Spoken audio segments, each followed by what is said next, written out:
we initiate chaos. Theory guarantees that we'll play like lightning shots, sounding like thunder. For every time in the face that it hits us, we're faster. Well, they should know by now. They see the world keeps trying to shake us. It only waits us. The pendulum swings. The pendulum swings. It's in a beautiful darkness. Only another. It's full steam ahead. Full steam ahead.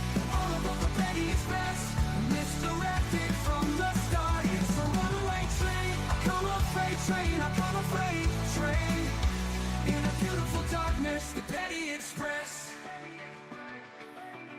In a beautiful darkness.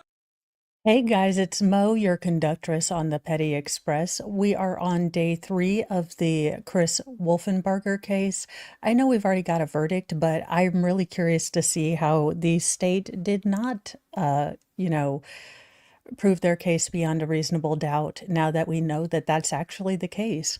So it is kind of nice, and I find it even more interesting to kind of know the verdict, just because then I'm trying to look and see what the jury does. But, it's always fun. Now, if you remember, day 2 ended kind of early because one of the jurors had a medical or appointment that they needed to go to. So Norma didn't really get through a lot of the state's direct. Now, I will notice that the state's questioning, at least from what I've seen, has been very clunky questioning. And I don't know if it's Norma or perhaps the way they're asking the questions, but at least Norma seems to willfully misunderstand the question a lot of the times, at least in my estimation. And I do kind of wonder if that's one of the things that the jury just could not, substantiate. Now, as far as I've seen thus far from X and everywhere, none of the juries or jurors in this case have spoken out, but I will keep my eye out for that. That being said, it is rare that we see these acquitted, so it will be interesting to see what the state did or didn't bring that helped the jury come to their conclusion. Now, I will say, just scrolling through all of the footage of the next days as I was lining up kind of the playlist of what we're going to look at, it looks like there were a lot of sidebars, a lot of out of jury presence kind of conferences in this case. And the state has seemed to be woeful in turning over discovery or letting the defense know things. So it's a lot of state shenanigans. But let's get into this so we can try to at least get a good chunk of day 3 out of the way and then get to, the rest of day 3 and possibly into day 4 tomorrow.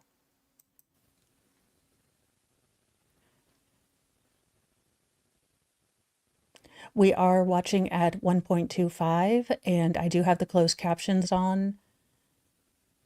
I was going to pull up Court TV because Law and Crime doesn't always have the Chiron going, but Law and Crime seem to have some issues with their video recording during this day, so it was audio only for a little bit, so, well, nearly an hour. So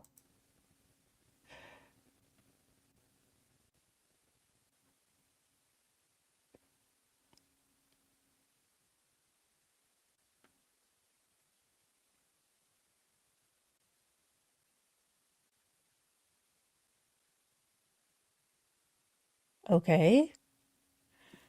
Well, their audio is not working, or my things aren't. No, my things are. See if they get on to where there's audio. Okay. Now, date Melissa Wolfenbarger.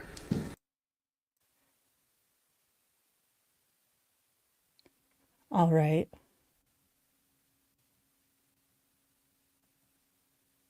To orient you back to your testimony last week on Friday, your testimony regarding your daughters, Tina and Melissa. Me too. What was the birth date, Melissa Wolfenbarger? September 9th, 1977. Okay. And what about Tina Patton? March 28th, 1970. Okay. And how long were you married to Carl Patton? 56 years, 6 months, and 8 days. Did you continue? Okay, y'all, I mean, a long, happy marriage, because I was talking to this, or about this to Mr. Moe when he was trying to explain all the specs to technology to me. And he's like, well, that is a long marriage. And I said, no, you don't understand. He's kind of not a good guy. And you would think you wouldn't be overly prideful of a man who helped you, or you helped, snuff out 5 lives with. But, also, I'm pretty sure that my grandma had this sweatshirt, so it's a little disconcerting to see it on her. To be married to Carl Patton after he provided the testimony against him? Yes, I was. Okay. And is he still living? Is he still alive, Carl Patton? No, he passed away When did he pass away? December 16th, 2024. And what was his age? He was 75. And where was Carl Patton raised as a child? Originally College Park and then Ellenwood. Are you familiar with whether or not Carl Patton ever lived in Fulton County? No.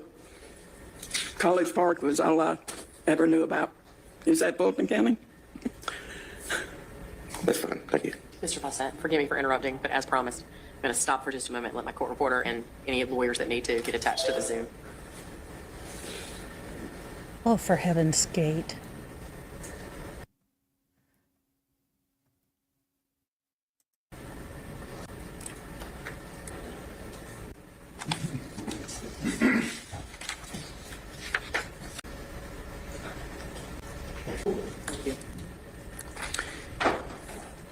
And when you first met Carl Patton, where were you living at? I was living in Jonesboro, Riverdale, And what about when the two of you first got married? Where were you living? Ellenwood. And what part of the state did you raise your 2 children? Partially Clayton County, and then we moved to Stockbridge, and then moved to Locust Grove. Did you ever visit Atlanta, the area of Atlanta, when your daughters were growing up? No, not really.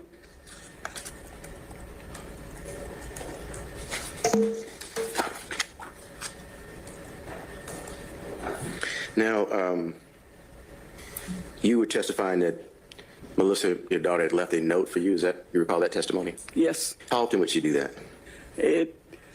I think she left the note, I think it was only one time, but she left pictures multiple times. Yeah. If you could just guesstimate, how many different occasions would you say she's done that? I'd say about around 4 or 5.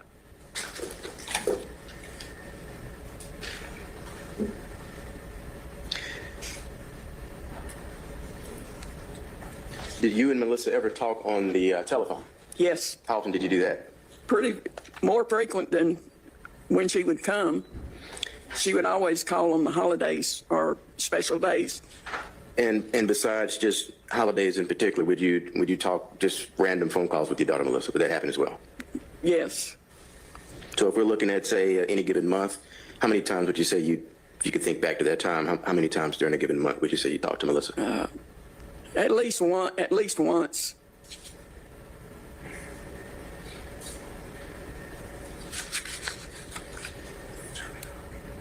Now, you were also testifying as to the defendant and Melissa living on the Brookline Street. You recall that? Yes, Do you recall if Melissa and the defendant lived anywhere else during that period?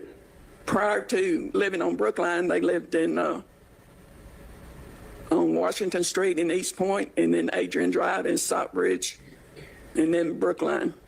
Okay. And is it your testimony, to your recollection, Brookline would have been that last? So something that is interesting to me now that we're getting all of these addresses, now I know from the defense opening statement that trace evidence wasn't conclusive on the Brookline house. So the house that was very close to where the remains were found. So I wonder if they went to these other addresses, if they still exist, to look for trace evidence in those prior addresses. Just as a way to cover all their tease and, all the things. It doesn't sound like they did. Maybe this is one of the things that the jury didn't find. But I don't know. Again, her testimony, there's just something very off about her testimony, and I can't put my finger on it, which is why it's hard to kind of say it without me just saying, look, I have a really weird vibe off her, which I don't generally like to use the word vibe because I'm not a millennial. Well, in spirit. That being said, let's get back to this. It is interesting that they decided to bring this case and they apparently didn't have enough to convince a jury. So what did they not do? Maybe when they release the filings and the investigative notes, we may know more. As residents in that secession? Yes, sir. Okay. And these previous locations of Washington Street, did you ever visit your daughter and the defendant at either of those locations? I visited one time on Washington Street.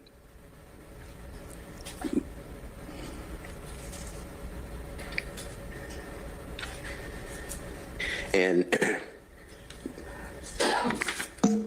you were testifying to a court date in July, well, an incident that occurred in July of '98. Do you recall picking your daughter up from a location during that period? When we went to court, the week before she went to court on that, me and her dad went and picked her up on Brookline Street, and then she come and stayed with us until she went to court. Okay. Your Honor, I'm going to object. All this has been asked and answered. That is I do true. recall this testimony, but I'm assuming that Mr. Fawcett is simply reorienting us, and I think that's fair for him to do briefly. Thank you, Judge. When you arrived at that location, were her children present? No, Okay. they were not. Was there anyone else present besides Melissa at the residence when you picked her up? Not that I recall. And then was that when your testimony is that yourself and Carl Patton took her to the courthouse? Is that your testimony? I took her to the courthouse. Her dad didn't go with us. It was just me and Melissa.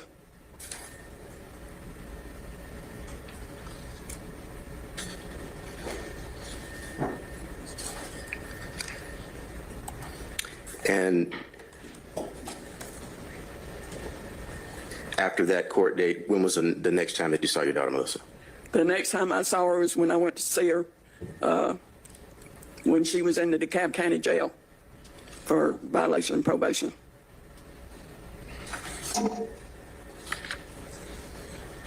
And are you aware if she was ever released from custody during that period? She was released from custody November 9th, and that's the last time I saw her. Okay. How did you come to find out that she was released from custody on November 9th? Myself and her father went to the court date. We were in court when she went in front of the judge. Okay. Do you know if on that date your daughter was able to Melissa was able to provide the court with any specific information about her health at that time? And she told them at that time, the judge, that she was pregnant. Were you present in court at the time that she informed the judge of this? Yes. And was that the first time that you had heard Melissa discuss that? Yes. Okay. And after that statement in court that she was pregnant, did you see Melissa again after that? No, I did not.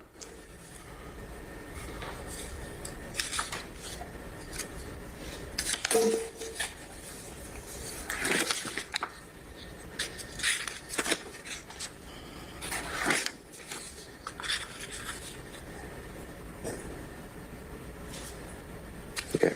Now, at any point, have you participated in any interviews or, say, podcasts in particular related to this homicide? Yes, I have. All right. As what is the most recent memory you have of a podcast that you might have participated in? I don't understand what you're asking. How recent have you done that? It's been a couple years. Okay. And if, say, Melissa's remains were identified in 2003, just pointing you back to that time period, how soon after that do you recall speaking with media or going on a podcast in particular? It was years. Okay. I don't think we did the podcast until I don't remember the date. I think around 2021. Okay. And what sparked or initiated you appearing on podcast? What was the purpose of that? I went in trying to bring Melissa's case to the forefront because nothing was being done. The original detective had retired from the case, and I was having trouble finding out any information about what was being done. Okay. Now, All this being said, that I don't get a comforting vibe from her, and I do believe that she is shading certain events. I do feel bad. No mother should have to bury her child, but I do feel conflicted in my sympathy because she robbed 5 other parents of their children as well. And I can't overlook that when I look at the total sum of her as a person. But, you know, as a mom, I couldn't imagine whatever else she's done, the pain of knowing that your child is gone and was gone horrifically, and it seemed like no one was doing anything. So in that in that vein, I do have sympathy for the entire family, but it is kind of measured. It is kind of, at least for Norma and Carl, because they in turn robbed 5 different families and friends of their people with their choices. did you go on, say, one interview or podcast, or did you do multiple during that period? We did, I think, total of 3 podcasts. Okay. And did you participate in any other interviews besides, say, podcasts in particular, with any other media outlets? Last year, I think there was one. I don't remember what it was. I know I did one. I just don't remember the name of it. Okay. And have you been contacted in this year, the year 2025, have you been contacted by anyone related to any media outlets for this particular case? Yes. What medium contacted you? I think it's Law and Crime, I think, or something along that line. Okay. I don't really remember All right. And have you signed anything at this point related to any appearance that you may or may not do in the future connected with this homicide? I did sign one last month, but I've since decided I'm not going to do it. And what was that you signed? It was an agreement to. Yeah, so the defense brought this up. Apparently, Norma, well, it was alluded to that it could have possibly been someone in the family, but it looks like with this disclosure and convenient, I'm not going to do it anymore.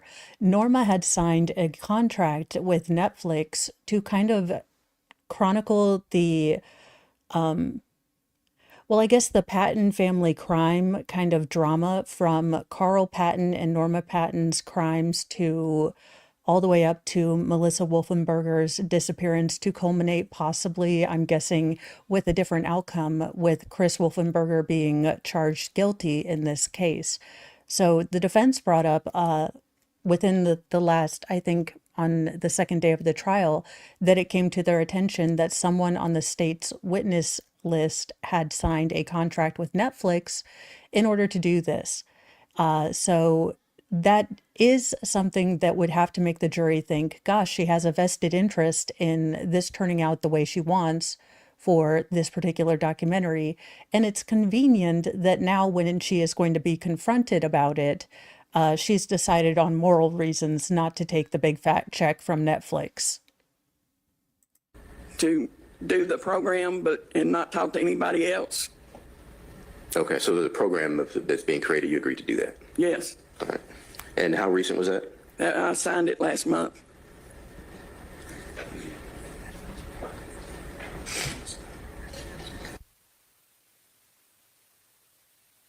Have you had any other contact related to appearing specifically to speak about this particular homicide? No.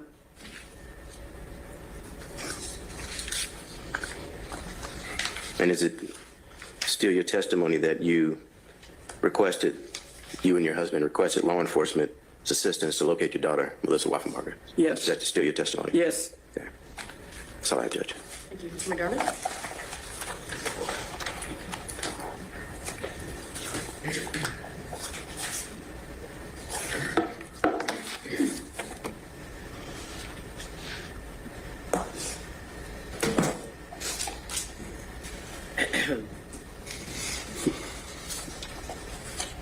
Okie dokie, come on, guys. Mosey is not my speed. Just answered some questions to Mr. Fawcett regarding places you'd lived while the children were growing up and things of that nature. Didn't you also live in DeKalb County for a while? Yes, we did. Okay. And was that before you moved? It was before you moved to Locust Grove, right? Yes, that was before, in between Ellenwood and Stockbridge. Okay. And the daughters lived with you at that time too, right? Yes, they did. Okay. There was some testimony on Friday regarding comparisons between Tina and Melissa. Right. I think you say Tina, is that correct? It's Tina. Yes. That Tina was more of a daddy's girl, Yes. robust and rebellious, Yes. hard-headed maybe, Yes. and Melissa was more of your baby. Yeah. She was soft, shy, Yes. quiet. So they were very much opposites as far as sisters much. and girls go. You've been speaking about Melissa's case for many years, haven't you? Yes, I have. You've told your stories many, many times, haven't you? Yes. You've done police interviews, correct? Yes. And as you've just discussed, podcasts. Yes. You've spoken at true crime conferences. Is that correct? Crime and con. And you've done media interviews. A few. You've been asked many, many times, when did you first feel that something was wrong with Melissa? Haven't you? When she didn't call or come to see me on Christmas Day, 1998. And you knew in your gut something was wrong at that moment. Yes. And Melissa didn't have a phone. No, sir. She didn't have a landline. No, She didn't sir. have any way to contact her. Didn't Right. have a landline. So when you got worried enough, all you could do was drive up and check on her. Right. So you did go drive up and check on her. We did, but not until after my birthday. And Carl went with you, right? Yes. And you just testified that Carl had grown up in College Park. Right. And that's kind of down near the airport, right? Right. And also in East Point. Is that right? I'm not sure about East Point. Didn't his grandfather have a house on Main Street in College Park? I do not know. But he knew the area in general, didn't he? I would assume so. When Melissa didn't call you on your birthday, as you said, you and Carl drove up to Brookline Street to their house, didn't you? Yes, we did. And you and Carl went together. You found their house empty. Is that correct? That's correct. And you talked to the neighbors. Carl talked to the neighbor. Carl talked to the neighbors. And when I say you in that context, I mean you and Carl collectively. And you and Carl apparently learned from those people at the same time that Chris had moved out around Christmas Yes, sir. and that he had worked at Action Glass around the corner Yes, sir. on Avon Avenue. Yes. Do you remember talking to Detective Shepard in 2021 Yes, sir. as part of getting the investigation of this case re-going again? Yes. And do you remember telling Detective Shepard at that time that it wasn't until late 1999 or early 2000 until you went up there? I really don't remember. If I were to show you a transcript of that interview, would it refresh your memory? Possibly. Ooh, loud, angry flipping. May I approach, Your Honor? Yes. I apologize for the fine print. I hope your glasses can read that. But you can start here and you can read the highlighted portion. That's just like he says that Carl. No. Read to yourself. I'm sorry. Oh, Read to I'm yourself sorry. and see if that refreshes your memory. Oh, it seems we've gotten rain every day. It's cloudy and overcast here. I am not liking these cloudy, overcast days, and we're supposed to get a cold front moving in. Refresh your memory of Yay. talking with Detective Shepard. Yes, sir. And you told Shepard at that time that you didn't know where Christopher worked until 1999 or early 2000, correct? Correct. And every time you went up there looking, you got told Chris worked somewhere else. Right. But you testified on Friday and here this morning specifically that you guys actually went up there in February of 1999, correct? Correct. And that was 2 months before Melissa's remains were found, isn't it? Yes. Do you remember appearing or speaking or giving an interview for Cheryl McCollum's podcast? Yes. And do you remember on one of those podcasts, you said that you'd never even, when you heard the news story of a human head discovered on Avon Avenue, you'd never even heard of Avon Avenue and didn't know where Christopher worked. I did not know the name of the road that Action Glass was on. I only knew Action Glass. I did not associate Avon Avenue with that because to my recollection, as I traveled around 285, there was an Avon Avenue off 285. So that's where I thought Avon Avenue was. I see. I did not make the connection to Avon Avenue and Action Glass until 2003 when Calhoun took me to the location. Okay. That's when I connected the two places. And you're testifying that you believe there's an Avon Avenue exit on 285. There used to be I don't know that it was Avon exit, but Avon was listed at an exit. Okay. Do you I rarely say that I feel seen, but this is exactly how I give directions, so don't take directions from me. Trust MapQuest, trust MapQuest, the printed out directions we used to staple together before you trust me with directions. remember doing a podcast with Ms. McCollum and Karen Greer called CSI Atlanta? Yes, sir. And do you remember that in yet another version of this story, you said that it was after Christmas that you and Carl went up there and found the house empty? I don't recall that. Okay. Do you deny saying that? No, I don't. I don't deny it. I just don't recall it. Okay.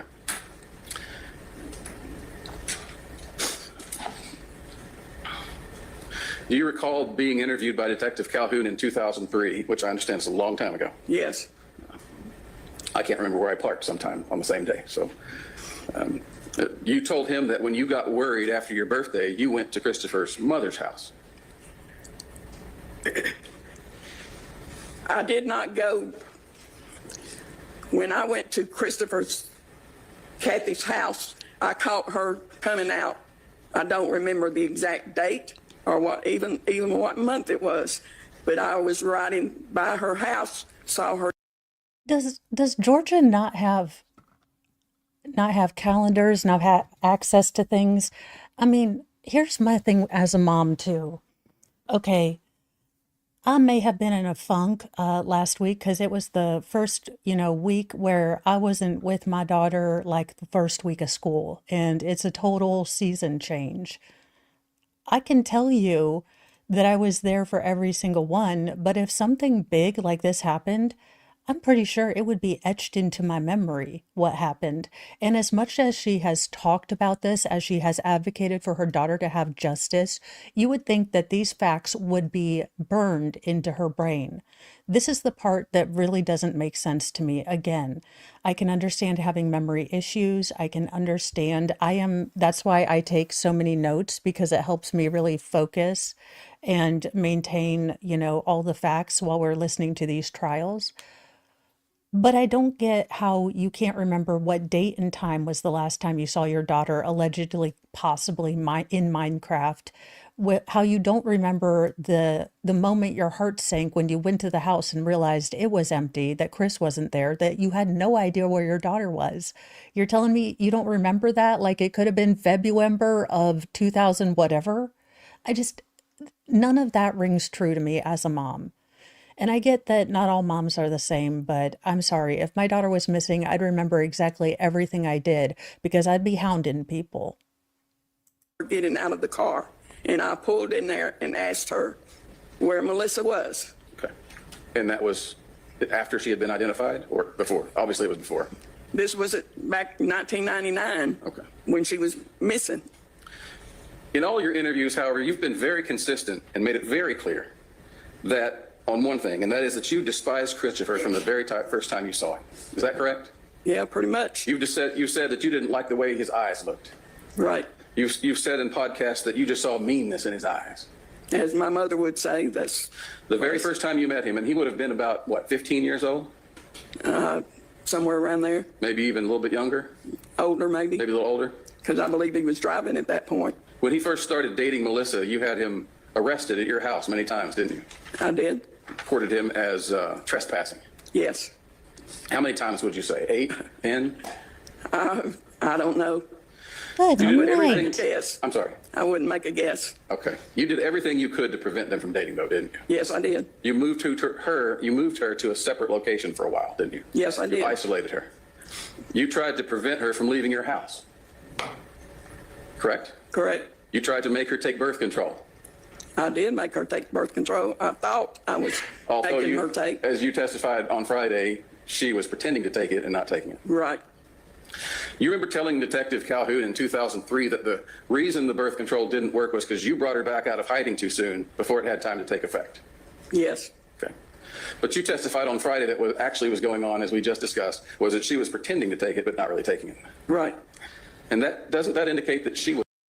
What in the name of Cheetos? Now, again, I am a big proponent of if something is not, criminal or gross and it works for your family, then everyone needs to leave themselves the hell alone and just worry about themselves.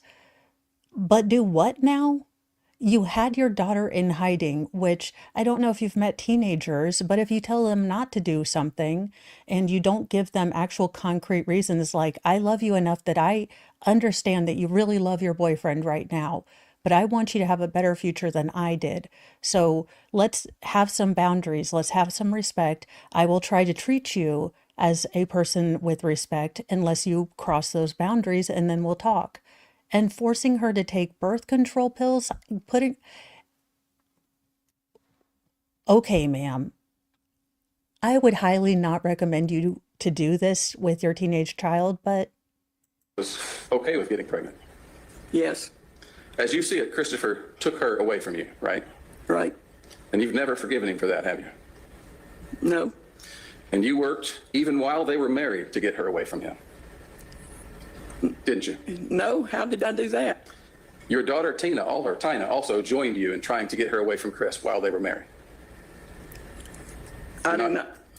I don't know how to answer that. I didn't do anything. Well, if you say, I don't know. If you don't know, you don't know, right? That's fine. When was the first time you remember Melissa running away from home? I'm not asking you why she ran away. Just remember, when was the first time you remember her running away from home? When she met Chris, And you always reported her as a runaway, correct? I did. And Carl always spanked her when she came home from running away, didn't he? Yes, he did. Do you recall an episode where Melissa found a dead baby in a clothes hamper in your house? Yes. Wasn't your daughter Tina prosecuted for that? Yes, she was. I'm going to object. Grounds of relevance. again, this is an incredibly difficult case. I have no idea about the background of that particular case. I do know that I did realize that this was going to be presented. The defense did talk about this in opening statement. Now, the defense contends that it wasn't Chris so much as the magnet to draw Melissa away from Carl and Norma.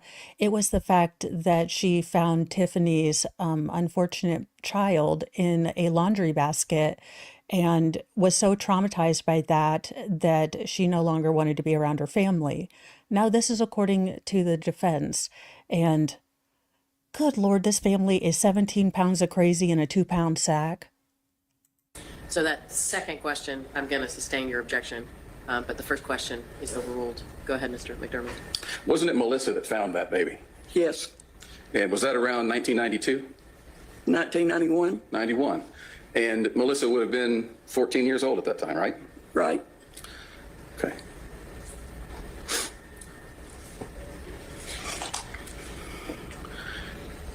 Now, as you discussed, I think earlier in your testimony, you're aware that Melissa turned over temporary custody of her children to Christopher's parents in 1996. Yes. Mr. Fawcett, and you presented us with a letter on Friday that Melissa, you say, wrote to you before that. Yes. And have you read this letter? Yes. And in this letter, she states that that she's pregnant with Joey at the time, right? Yes. And she was anticipating that you might be upset about that. Is that fair to say? I didn't think so. You didn't think she was anticipating that? I'm assuming that's correct. No, you do not. Thank you. Can you read this line here just to yourself? Howdy, factual lie. And this line, please.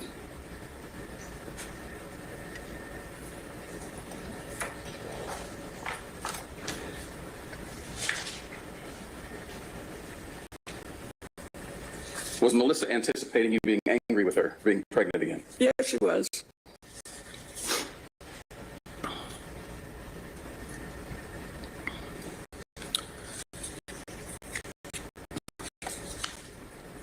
she just about out and out said that she would do anything to get Chris convicted. She hated him from the time he was 15. Now, I can understand to an extent if my daughter started acting out and got pregnant and her life would irrevocably change from what I wanted it to be. I think I would harbor a bit of a, hatred for the situation, for what happened. But as far as another child who's the same age as my daughter and made the same dumb choice, they're going to have to live with the consequences. But she has shown that she carries incredible resentment towards Chris, which lends all the more credence to the defense that she would do anything in her power to hurt him. Oh, yay.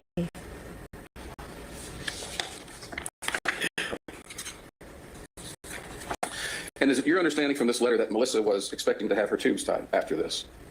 I don't know. I don't recall seeing that in that letter. Let's try it. Sorry. Oh, I'm sorry. Read the underlined portions here. I'm sorry for the difficulty. It's in there, but that's not something we discussed. So did Melissa write to you saying that this was her last child and she expected to have her tubes tied afterwards? Yes. Okay. So when Melissa told a judge in October, November, I guess it was November of 1998, that she was pregnant, did you Yes. believe she was pregnant at the time? I did not know. Did she look pregnant at the time? I don't think so. Okay. And would telling a judge that you're pregnant be something someone in her position might have done to try to get leniency from the judge? Don't answer that and sustain. Okay. But you can't unring that bell. And again, as a semi-expert in pregnancy, you don't look pregnant right off the bat. Unless it's like your fifth child, then you look knocked up constantly. Anywho, but if it's just your first baby or your second and you're fairly young, you are fairly slender, you might start showing early. But if you're just kind of normal, and again, fairly young, you might not show. Now, she, with the very short time in between her pregnancies, would have, in theory, possibly shown quicker, but it's not an exact science. So that question, like, did she look pregnant? I mean, you really don't sometimes until you do. It's not an exact science.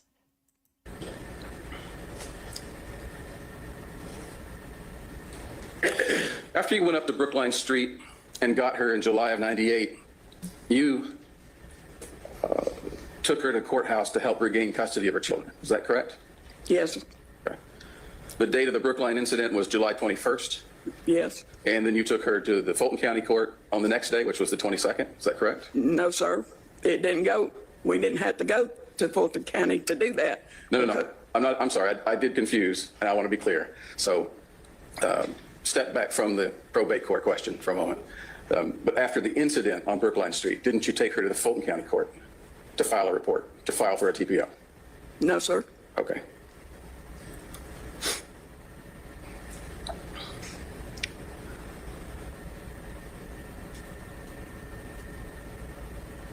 So how did Melissa did she spend a few days with you after that? You picked her up on Brookline Street? Yes, she did. Okay. And how did she get down to your place?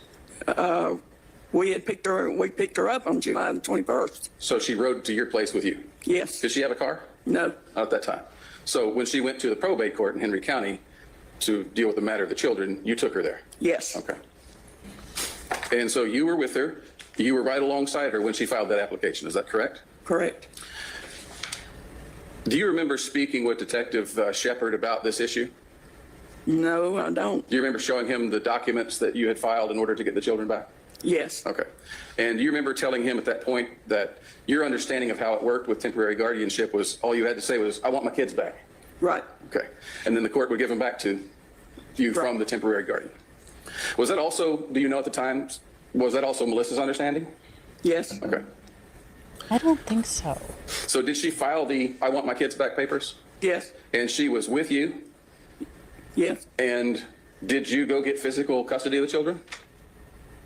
Yes. Did you have the children physically, not with you at that time, but with you in your house at that time? Yes. Okay. And she was away from Chris, right? Yes. Okay. But she got a court date at the end of that week, right? Yes, she did. Okay.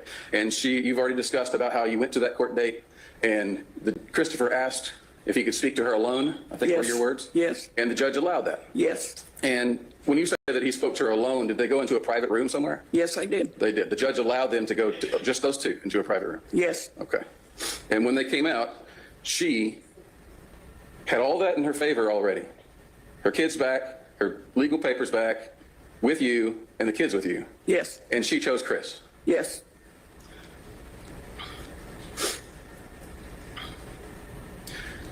And that was on July 29th, 1998. Yes. And after that, sometime after that, didn't she and Chris turn over permanent custody to Yes. Christopher's parents? Yes. Okay. Do you remember what date that was? July 29th. The exact same day. Yes. So they drove from Fulton County Court straight to Henry County Court. Yes. Now, this is the part that I don't understand in the least.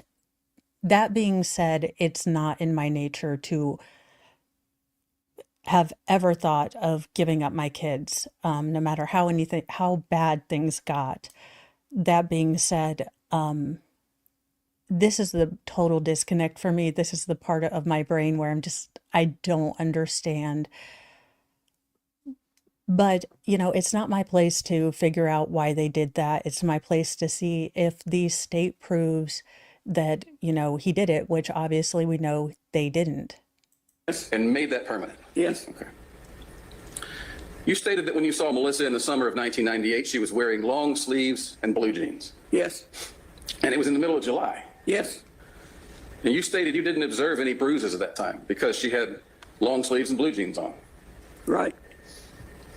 In fact, when you talked to Detective Calhoun originally in 2003, you never even mentioned anything about scrapes or bruises at all, did you? I don't believe I did. You never mentioned anything about her being drug on the sidewalk, did you? I don't recall. Fair enough. Wow, she has defensitis, no relectus. And you've testified here that Melissa was in fact rearrested in October of 1998. Is that correct? It was before October 98. She was in DeKalb County Jail in September of 1998 on her birthday. In September. Yes. Okay. And she did not go to court until November. Okay. Do you remember why she had been arrested? Violation of probation. And do you remember how she had violated her probation? To my understanding, she left Chris again after July, that she left him again in August. You don't get probation for leaving your If I husband. told you it was because of her not taking GED classes and not performing community service according to the terms of her probation, would that sound correct to you? I do not know. Okay. And so according to you, she spent from her birthday, sometime around her birthday, until early November in jail. Yes. So you're saying she was in jail for 60 days, or roughly 60 days, 2 months? Roughly, yeah. Okay. And when she was let out of jail, was her sentence done at that point, or did they leave her terms of probation in place? They reinstated her probation. Okay. And one of the terms of that probation would be that she has to check in regularly with the probation officer, is that right? I would assume so, yes. And are you aware that Melissa quit contacting her parole officer after December 10th of 1998? I do not know. Are you aware that she never reported in person to the probation officer after the days she was let out of jail? I'm unaware. I do not know.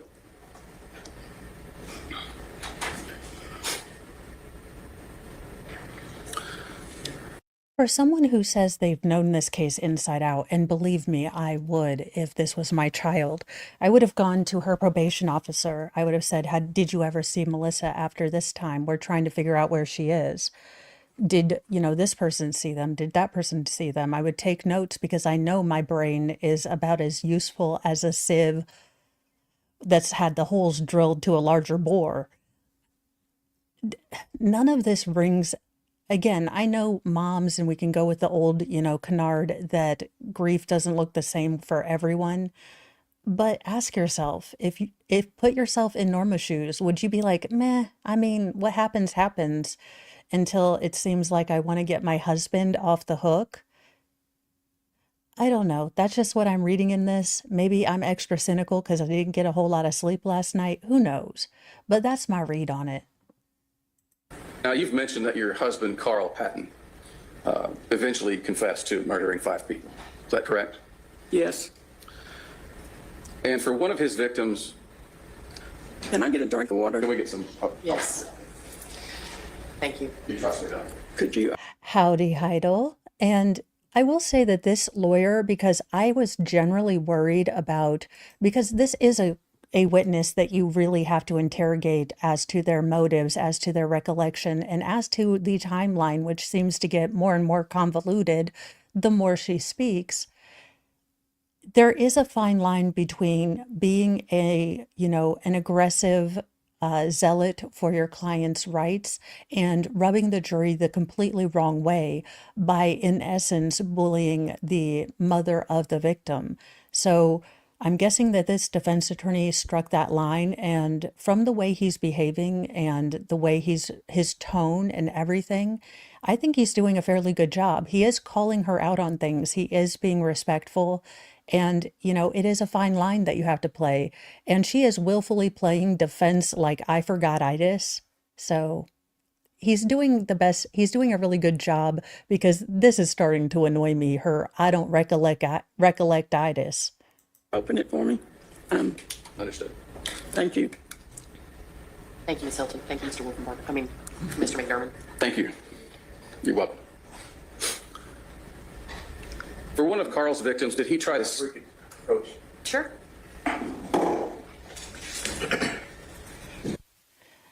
Now, I do know that this was discussed in the motions right before the opening statements.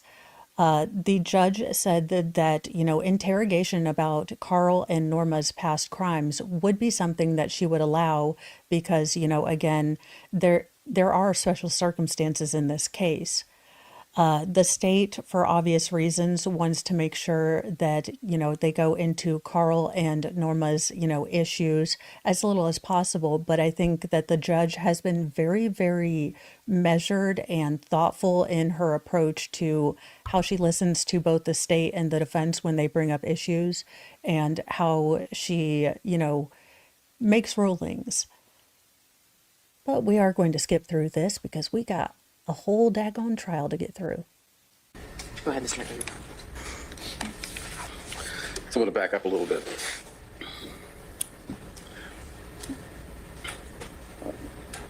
Just generally speaking, were you involved with some of Mr. Patton's murders?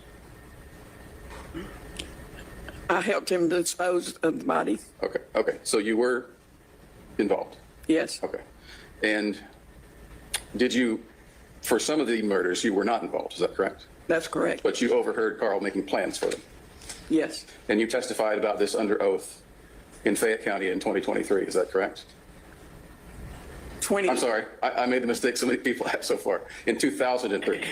Correct. Yeah, got it. So, and you testified at some length about the details that you knew of his murders? I answered all the questions that they asked, yes. Okay.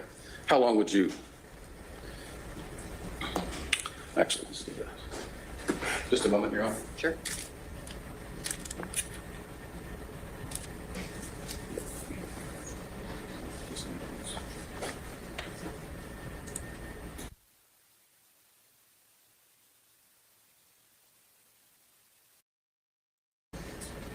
Do you recognize this photograph?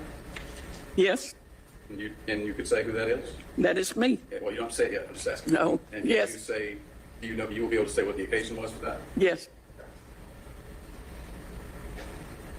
And who was it in that photograph? It was me. And when was that?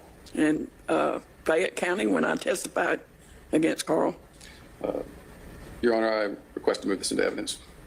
Does it have an exhibit number? Defense 6, please. Defense 6, Mr. Fussett? No objection. Okay, Defense 6 is admitted. Go ahead. Published to the jury. Sure.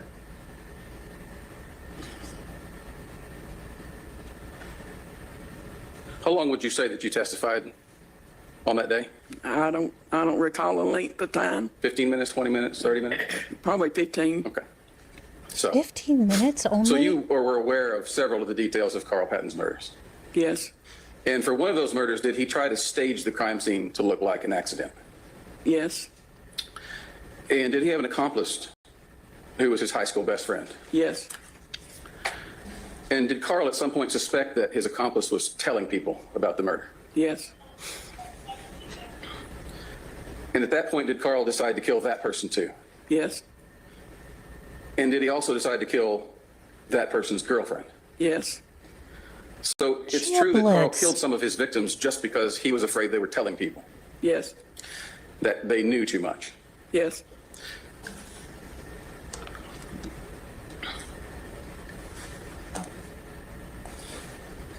For some of his murders, was it true that Carl wrapped up the bodies in bags? I do not know. No, this isn't at all suspicious. I mean, it's a total coinkydink.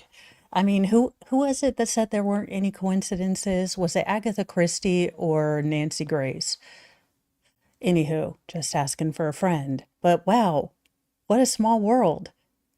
Also, ma'am, could you possibly try to have some look of contrition? Also, the fact that you are calmly talking about these things with a big old cross on where your chest should be.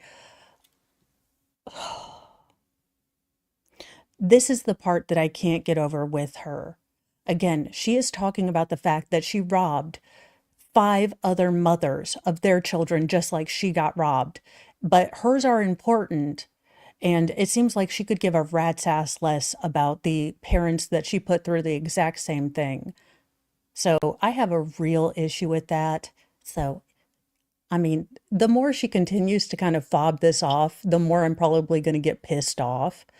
Because there are some things you can be glib about. Like, say you had a couple tickets. Say you like to drive and speed just a scotch. I could understand. It's still dangerous. Still wouldn't recommend it. But daggone, ma'am.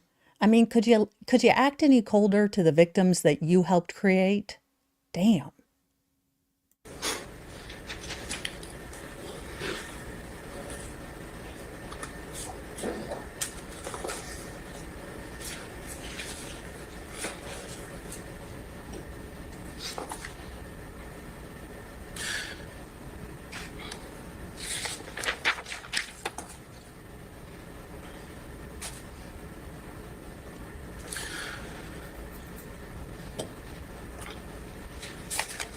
You Come on, you testified, as guys. I asked a while ago, that you overheard Carl making plans for one of the murders. Yes. Did those plans involve him killing people for money? I would assume so, yes. Insurance money? Yes. Was that the first time you had heard him talk about killing someone? Yes. And what did you think at that moment? Did you think, I should get out of this house? No. Did you think that was a red flag about? Ma'am, did you eat all the lead paints and asbestos in your house? Were you next to a nuclear reactor? I mean, they're little teeny tiny like warning signals, and then there's a big damn red flag, flinging itself through the breeze during a hurricane. I don't think she just helped with the back end of the body disposal, but that is total and complete speculation. I would like to repeat again.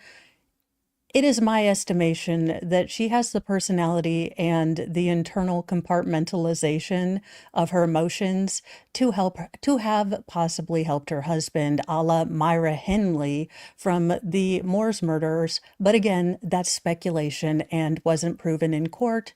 But that's my read on it. Your husband? I loved my husband. And you didn't go directly to the police when you overheard your husband discussing murdering somebody? No, I did not. You, in fact, helped Carl plan the killing of Joe and Liddy, didn't you? I mean, if I'm in the jury at this point, I'm like, why the hell are we here? I think the mom and dad done did it. I mean, Chris is a butt monkey for laying hands on Melissa, for daggone sure, and for hiding behind a wine rack instead of turning his dumb behind in. That being said, what in the actual flippin' flapjack? And oh wow, CJ, I've always wanted to go. It looks haunting, and that case has always haunted me. But I'm sure as a person living in the locality, it probably haunts you a lot more. And it seems so sad because the moors seem like such a lovely, quiet spot that I hope all of the children have found peace in their families as much as they can on this earth. And without being able to backhand, Ian just a little, allegedly in Minecraft. And Factual Lie says Carl and Norma were suspected of other M's too, at least two, but not enough evidence. Yeah, they seem, again, she just seems to have this compartmentalization and coldness that I know I shouldn't know about this as much as I do, but the case of Myra Henley and Ian Huntley has always intrigued me, along with Fred and Rosemary West. I mean, that's kind of how I see them. You guys tell me if I'm wrong in the chat, but they seem to have that kind of relationship where they were ride or die Bonnie and Clyde, and they were probably the most dangerous people you were going to meet. I don't know. That's just the vibes I'm getting, y'all. Yes.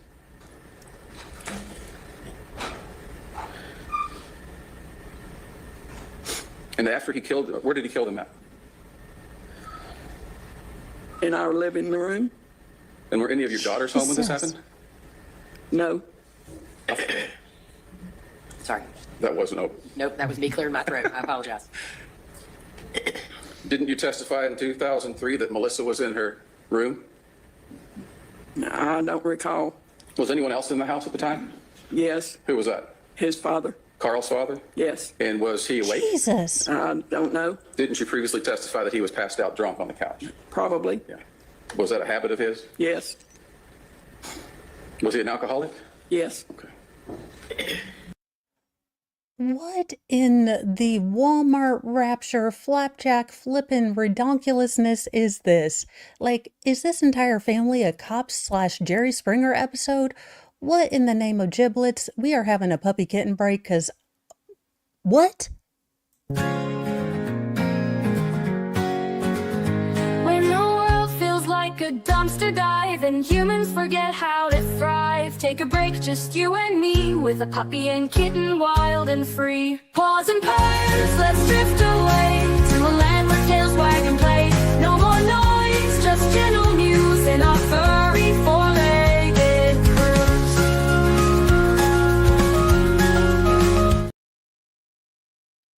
All right, let's get back to the Clampets. Do murder. And did you help Carl dispose of those bodies that you killed in your house?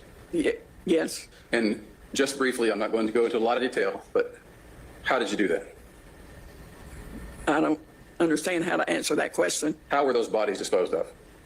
They were in sleeping bags, and we took them to where they were thrown into the water. So you drove one of them to the Flint River, correct? Yes. And how far was that from your house at the time? I don't know, probably 25 miles. Okay. And you took the other one to the Mulkey River, is that correct? Correct. And how far was that from your house? I don't recall. I don't know. And if you had this much involvement with your husband, Was this before or after you dropped Chunk on his head, ma'am? Good Lord God Almighty, this woman is worse than the mom from the flippin' Goonies. What the hell?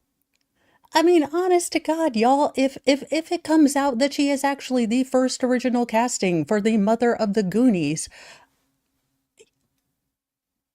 I would not be shocked. That'll probably come out on day 4. then why weren't you prosecuted also? I was given immunity for my testimony against him. Okay. And you in fact asked for immunity, didn't you? Well, yes. Okay. So you ended up serving a year of probation, is that correct? That's correct. The fuck? I mean, Carl was especially upset with Liddy, wasn't he? Georgia, I got questions. And I need to dig out whether they live stream Carl's trial because what the flippin' flapjack? Yes. As he saw it, it was her loose tongue that caused him to have to kill his best friend. Yes. And did he cut the midsection out of her pants I have no idea. after he killed her? I have no idea. Okay.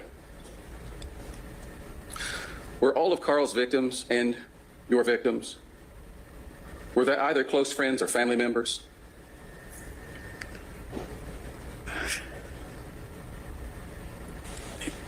Family member. Holy shit. Are you saying that their five, remember the five in your network were actually their murder victims? And actually, thematically, that would be on point back in, well, not the 1970s, but at least when he got caught in 2003, because we all had our five that you could text unlimitedly. And God help you if you texted anyone that wasn't in your five. Okay. I don't, because Pete was a close friend, Libby not so much. Okay. Oh, I'm Who was sorry. Wendy Archer? Acquaintances. My best friend's daughter. Okay. And did she come over to your house When during the time Melissa lived with you? they were younger growing up, yes. Okay. Did they spend a lot of time together? Yes. And were they locked in a room together? No. Okay. Does the name Martin Eric Jackson mean anything to you? Yes. Who was Martin? He was, his mother was common law wife to Fred. And who was Fred? Fred was Carl's uncle. Okay. Was he one of Carl's victims also? Yes. Was Mr. Wyatt a drug dealer? Yes. Okay.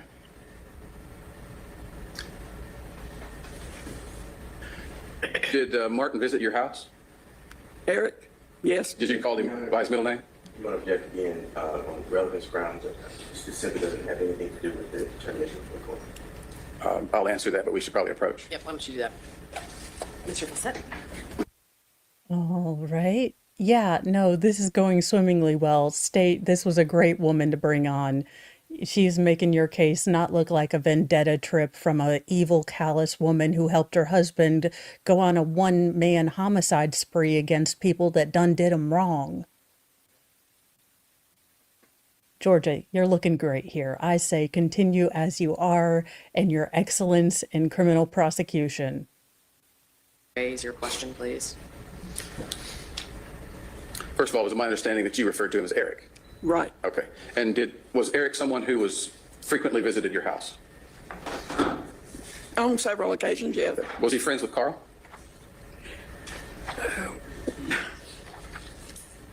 I don't know that you would call him friend. He was Fred Wyatt's stepson Okay. through common law marriage. Okay.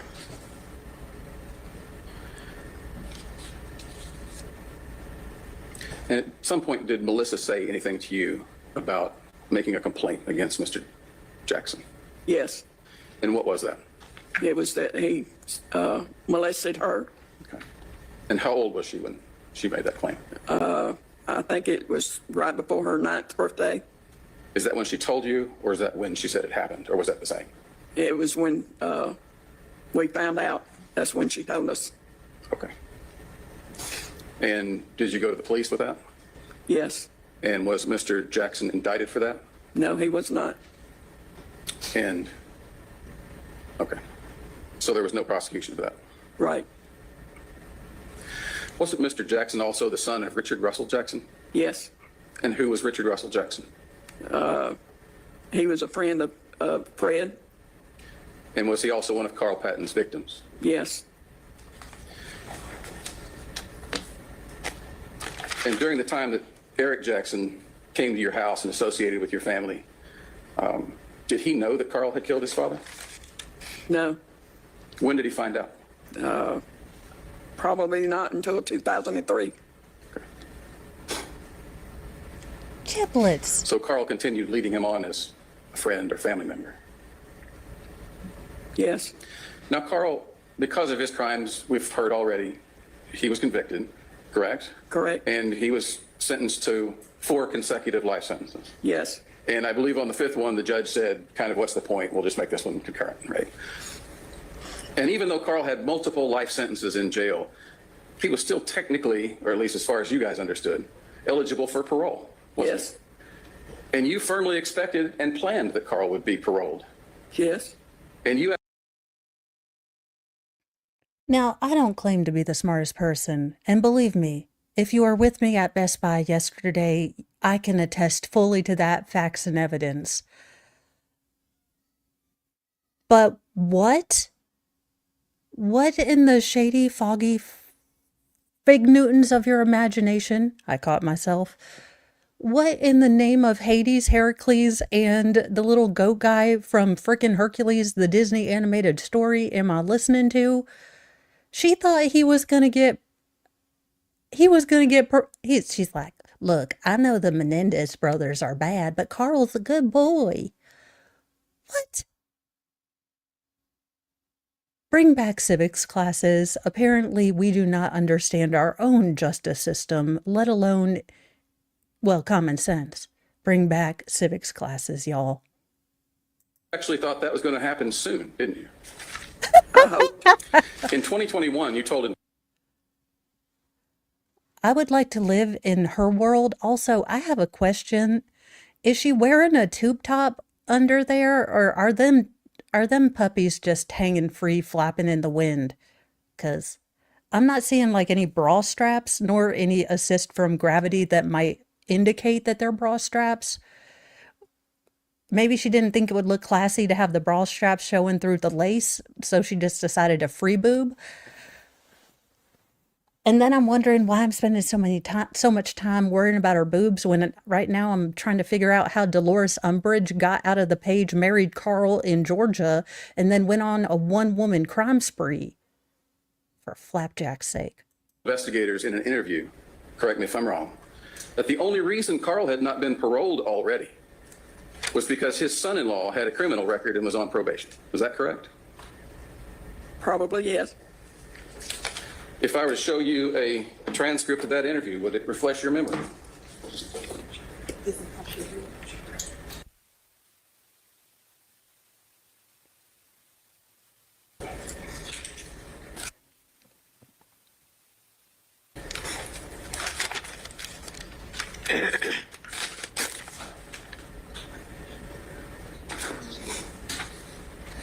I guess so. Good night, nurse.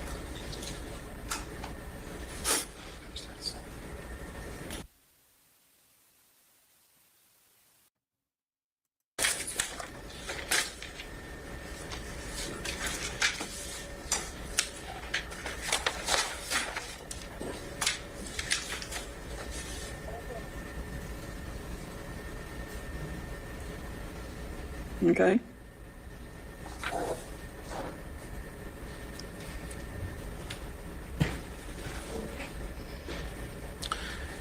So you told Shepard in that interview that you believed as soon as Christopher got put in jail, you think Carl would get to come back home to you, correct? That's what I hoped. Yes. But that's also what you told him. Yes. Right. And you worked tirelessly for years trying to get Christopher arrested, didn't you? Yes. You've done podcasts. Yes. You've done crime conventions. Yes. And you've repeated these sentiments about parole on Cheryl McCollum's podcast, haven't you? Yes. And wasn't Cheryl, in fact, actively advocating for Carl to get parole Yes. in exchange for him giving her details about his life to write a book about? Yes. And did Carl and Miss Collum, do you know, carry on an active correspondence? Yes. How long did that go on? Several years. Did you read those letters? Some of them. And did he talk about thank you for helping me in parole? Do you remember that? Yes. And that appears in many of his letters, doesn't it? Yes.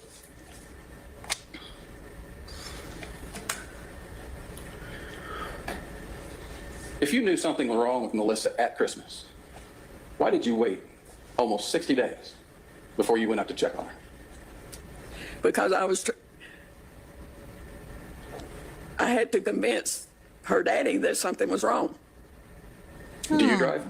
Sure. Yes. Do you have a car at the time? Yes. Well, why didn't you go by yourself? Because I didn't want to go to Atlanta by myself. Are you kidding me? Because I hate driving on the freeway. In fact, it is the reason that sometimes when Mr. Mo is annoying the very breath out of my body, I stay married to him because I don't want to drive on the freeway or take out the trash. Look, I'm just saying that I got married contractually. He's obligated to do those things in my book, allegedly in Minecraft. But if my daughter was missing, do you know what my inside cat would do? I'd be up in my car driving to make sure she was okay. I wouldn't say, well, I just didn't feel like going to Atlanta alone. I would drive to New York City to go get my daughter if I didn't know where she is. If I had that bone deep gut feeling, that mother's intuition that something was wrong with my baby, I wouldn't wait for Mr. Moe. I wouldn't care if Hagatha, the crappy leg, decided to be a total cahoot. I'd be driving. I don't care if my leg was on fire. The fact that the state thought that this woman was a good person to put on, and this woman was going to convince anyone to convict this man, I am flabbergasted that they heard everything out of this woman's mouth and still decided, you know what, I say we give it a shot.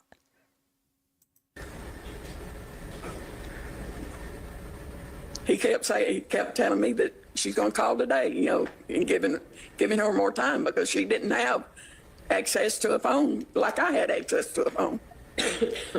She worked at Howdy, Waffle Heather House, didn't May. she? Yes, And she could have called you from Waffle House? I don't know. She sent time. She had never called me from Waffle House, so I'm not sure when she worked at Waffle House. I see. The time frame of when she worked. You went up to Brookline after your birthday. Yes. Found nothing. Why didn't you report her then?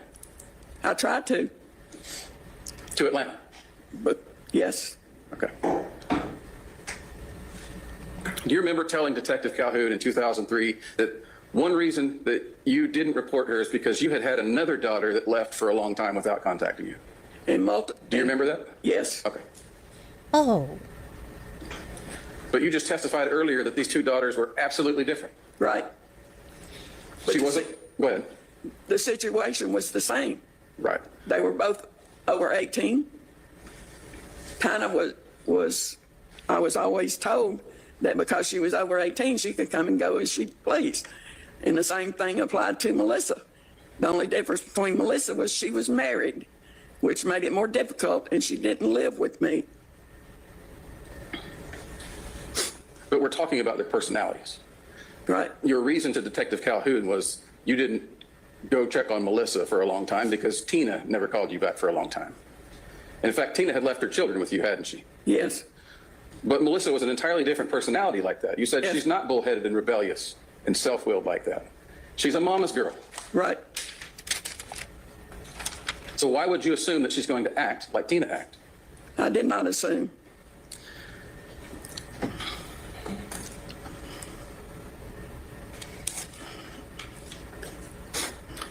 I knew that she would call me. Okay. You said that after your birthday, you started listening to news reports. Yes. Do you remember speaking on Miss McCollum's podcast saying if they said anything about a body being found anywhere, you would listen? Yes. By the time of your birthday, you had not heard from Melissa for about roughly 3 months, 2 months to 3 months. Was that correct? Correct. What made you think in that short time frame that there would be a body involved? I did not. fun, Diane. The woman on the case, it's a complicated story, so I'll try to tell it in the least convoluted way. The victim that we're all here today for is Melissa Wolfenbarger, sorry. She was married to Chris. They got together when they were incredibly young, like 16, 17. She was pregnant with her first child, had another child in very quick succession. There were credible allegations of DV in the marriage. Now, somewhere around 1998, after Thanksgiving, Melissa disappears and is not heard from again. Now, the timeline is a bit hazy. Now, the woman on the stand is Norma, her mother. Norma is married to Carl Patton Jr.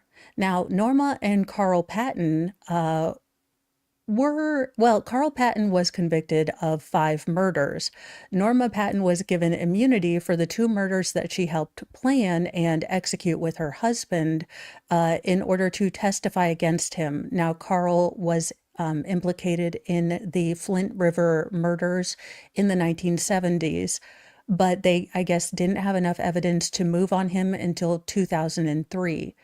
Now, about this time, in 1999, there were remains found about, I think, 100 feet away from where Christopher Wolfenbarger used to work, and about 400 yards away, kind of as the crow flies, from the marital home of Melissa and Chris. Now, they were wrongly identified as male remains because only the very decomposed head and the limbs were found. The torso has never been found. No, so Heather May, the woman on the stand is the mother to Melissa. So Melissa is the one who passed away, who was unfortunately found dismembered in trash bags. The woman on the stand is her mother, who incidentally helped her husband dispose of 2 bodies in very similar fashion in trash bags. So I have a about 17-minute video that kind of goes through an article that's going to give you a good timeline that's a little less convoluted, but basically Norma and Carl Patton had Melissa. Melissa ended up going missing, and they found her dismembered remains that were misidentified for several years until 2003, when Carl was indicted and convicted of these 5 murders. Those remains came back to him because of the DNA CODIS testing, and he was initially actually charged with his daughter's red rum for a little bit until he was able to kind of convince them that he didn't have any motivation, or I'm not exactly sure how or why they cleared Carl from Melissa's murder. But then that started sort of, the Christopher Wolfenbarger was the main suspect. Now, Christopher has done everything to cooperate with police. He gave DNA samples, blood samples, head hair samples, along with fun part hair samples. There was no trace evidence, no DNA, nothing to link Chris to this other than the fact that there were substantiated allegations of DV in the marriage, and the remains were found very close to his house. But the state luminoled and did trace evidence, or attempted to collect trace evidence from the family home. But thus far, and since we are doing kind of a behind watch, he was adjudicated not guilty. The jury took about 2 hours of deliberation and decided that Chris was not guilty of the murder of Melissa. And while I try to feel sympathy for someone who lost their child, the fact that she doesn't extend the same grace to her victims and the families that she destroyed makes her the worst person to try to put in front of a jury to garner sympathy. She's awful. Like, I tried to have some sympathy, but she is like if Dolores Umbridge and, honest to God, Myra Henley had a baby. No, I just listened to the news, and because I had not heard from Melissa, I was worried. You said the last time you spoke to Melissa, she asked for a very unique, sentimental Christmas present. When she was in... Just yes or no? Yes. Okay. And that present was a picture of her pawpaw. Of her with her pawpaw. Her with her pawpaw. And that was Carl Patton's father, correct? Yes. Is that the same father that was the alcoholic passed out on the couch? Yes. No further questions. Mr. Fawcett?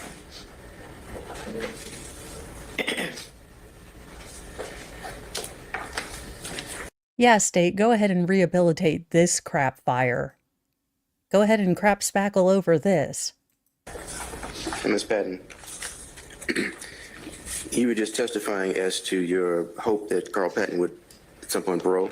Right. And after you testified against him in court, is that also correct? Correct. How long did you testify against your husband? Is that over the course of a day, 2 days? It was all one day. And when you testified against your husband, did you actually implicate him in the murders themselves? Yes. And how many different murders did you implicate your husband in during the course of your testimony? The last two are the only two that I witnessed. Okay. And at any point, what was your relationship like with your husband after you testified against him? I went to see him on a regular basis. You continued, it was your intent to continue to stay married after his conviction? Yes. To the best of your knowledge, did he continue to look at you as his wife and you as his wife? Yes. Was there any animosity or anger as a result of your action of testifying against your husband? No. And why not? Because he wanted me to do what I did and testify against it so that I would be able to raise my two grandkids that I had custody of. Wait a minute. Okay, Georgia, no, come to the front of the congregation. Come to the front of the congregation. You MFing gave this woman custody of flippin' flapjack children, and then you're going to wonder why we're going to see this chick in the same courtroom when her... Okay, I'm not going to put that on babies. But who the hell gave Grandma Ratchet freaking custody of Georgia? How much lead is in your water? Dear Jiminy Crickets. Please tell me these babies didn't end up with this woman. I mean, Tina's babies. Because we know Melissa's did end up staying with Chris's mother. But dear Lord, who the hell thought this chick was good to raise kids? I mean, damn. Did you actually discuss, did he know that you were going to testify against him before it was offered? Yes, he told me to.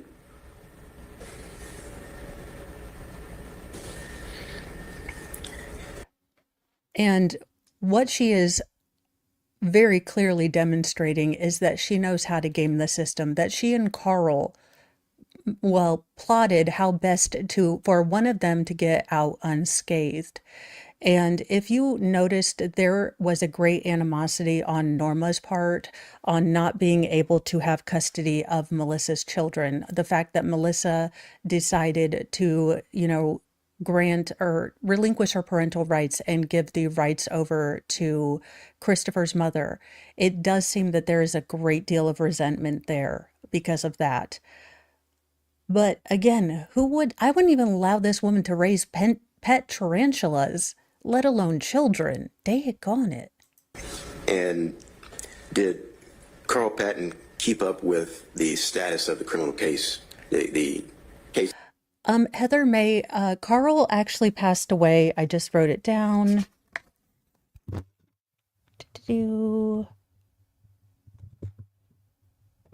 Carl died, I think, in 2023. Good night, nurse. So he passed away, but I guess even before that, she was just thinking that he was going to get off if she could get Chris, indicted on this. And Factual Eye says Norma's granddaughter, Tina's daughter, was in Kat's chat for a few days. She said she lived with Tina. Again, there are some really weird things like the fact, and again, trying not to mispronounce people's names, but I've never seen Tina spelt like that, pronounced Tina. But that is what they say. Look, that's like just surface level weird of this family. No, they didn't have the torso. I mean, again, I don't understand why the state even took this to trial, because now let's say that Christopher comes out, there is a smoking gun tomorrow. Because they didn't decide to wait until they had an actual case, he will never be prosecuted. Again, why would you do this? Involving the disappearance and murder of his daughter, Melissa. Yes. How do you know that? Because he wrote to Cheryl McCollum. Is that something that you discussed with Carl Patton throughout the years? Pretty much, yes. And As you start to make contact with Detective Shepard in 2021, do you also keep Carl Patton informed of those discussions as well? Yes. What about at the point when this case is indicted in 2024? Do you discuss that with Carl Patton? Yes. And can you describe his reaction? How did the news of the indictment of this defendant for the murder of your daughter, how was that received? He was very happy. Why would you say that? Well, because Chris was going to have to face up to what he did. And Von Dyen, the speculation is, though, again, there are a lot of things that don't make sense to me. And again, I function mostly on logic, but here's the problems I have with this entire setup. Now, I don't say that criminals are smart, but if you go through all of the effort to dismember a body to try to hamper detection, why, and again, assuming this is Chris, you go through the trouble of, disarticulating the body, taking the head away from, the legs and the arm and double bagging each body part. You decide to drop it off like on your way to work, right? In a fairly, if you know the neighborhood, a fairly kind of common walking path area. That doesn't make sense to me. Again, criminals aren't the smartest. Now, there were indications of animal disturbance on some of the body parts. So with the torso being the container for all vital organs and probably the most likely body part to bloat and smell, it is possible that that was the first thing to go. I don't know. It just doesn't seem to make sense to me. Not that any of this makes sense, but that's the part that I'm struggling with. Because if you wrote this in Hollywood, the plot just doesn't make sense. No one's going to buy that someone's going to go through all that trouble just to drop them off in their backyard. To the best of your knowledge, was that the feelings of Carl Patton at the time of his death? And absolutely, Heidel is right. 1776. You're not derailing the conversation. If you guys have any questions, because this is really, this is a really convoluted case. So I am trying to take notes so I can give you guys answers. So I don't have a problem because it's hard even for me to keep everything in this case separated. Yes. Now, your testimony as to the specifics of the Flint River homicides, did any of those homicides involve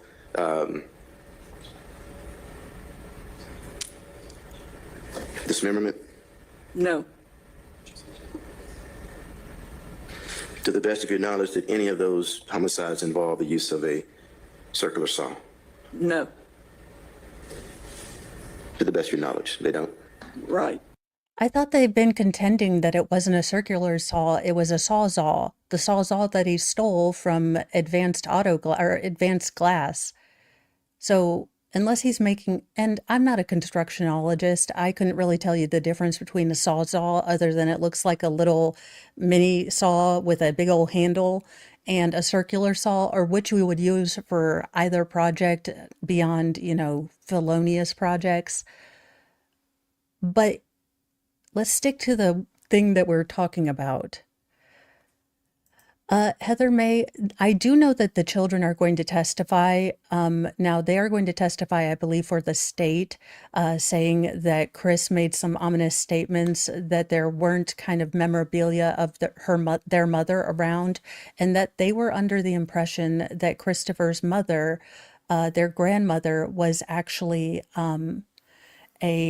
their mom. They didn't realize that they were adopted or, kind of that she was their guardian. I haven't gotten to that. I kind of fell into this case. So hopefully that, we can kind of make more sense as we get there. But I do know that both children are now adults and they will be testifying.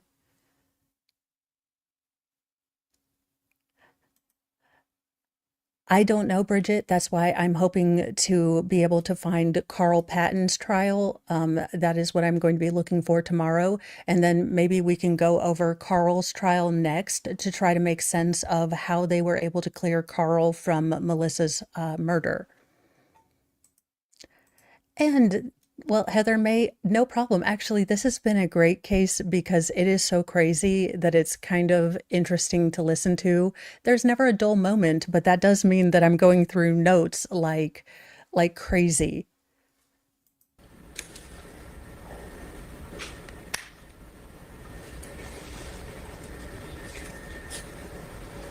That's all I have, Judge. Anything else, Mr. McDermott? No, Your Honor. Okay. Thank you, Ms. Patton. You may step down. The witness can be excused, Mr. Fassett. No objection. Mr. McDermott? No objection. Okay, you are excused as a witness, Ms. Patton. Ladies and gentlemen, we're going to go ahead and take a lunch break while we're in between witnesses. It is 1:05. I'm going to try and get us back in here as close to 2 o'clock as. All right, we're gonna. Oh, wait, looks like we got stuff.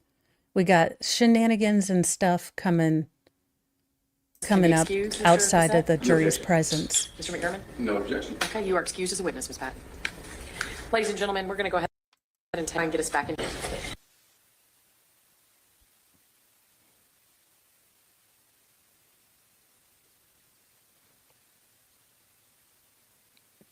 And since I see that this is probably going to bring up questions, for those of you that haven't been watching the trial, I did look through all of the internet and asked Grok and ChatGPT. And as far as I am aware, Chris Wolfenbarger, at the time of the incident, did not have any mobility or didn't need the use of a wheelchair. So that was a question that I even wondered how he was going to be able to do this in a wheelchair. Again, I know fully well that, just because you need mobility aids, you might not need them every day. But I did look that up, and there is no indication as to why he does need a wheelchair at this moment. But he did not need it at the time of the crime.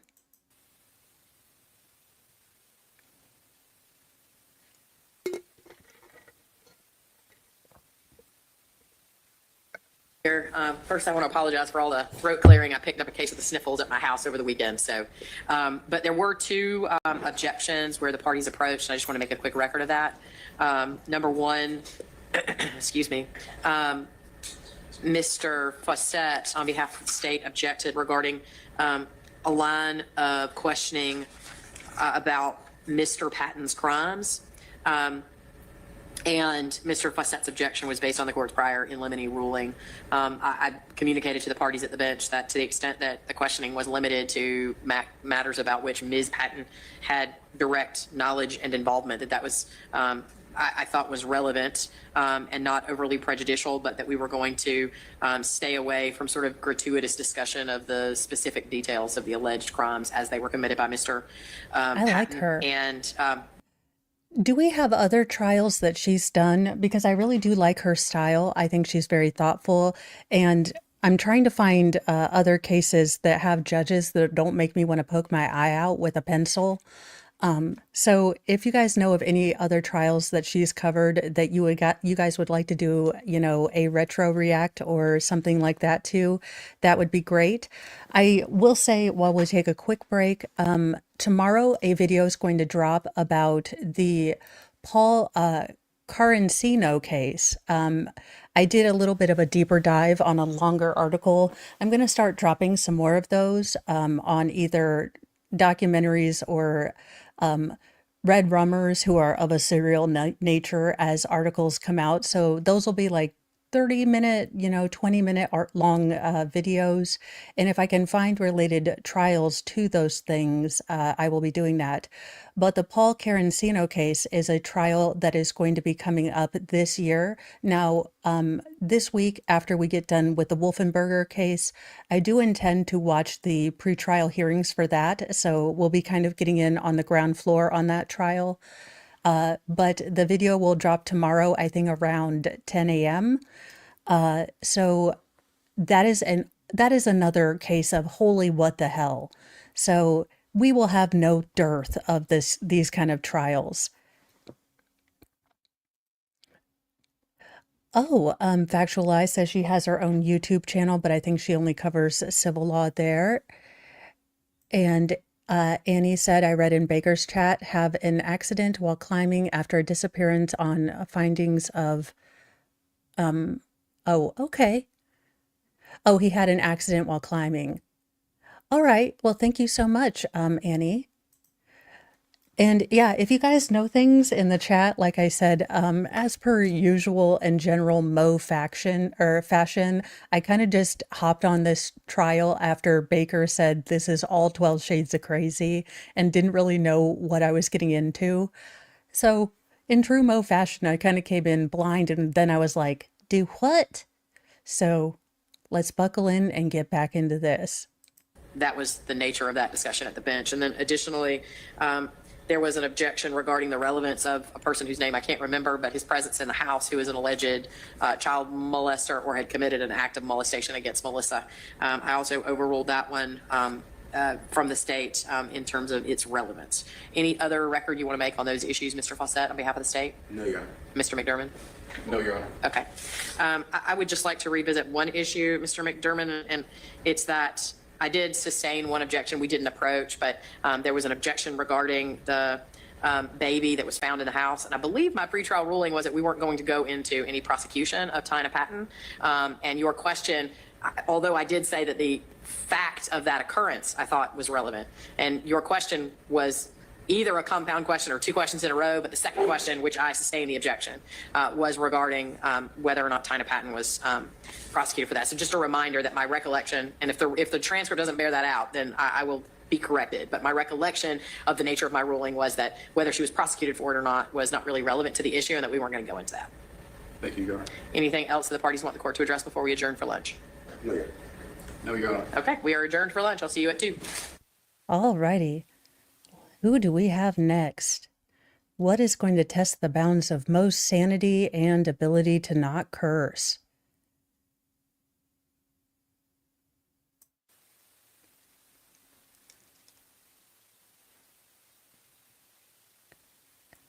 Oh.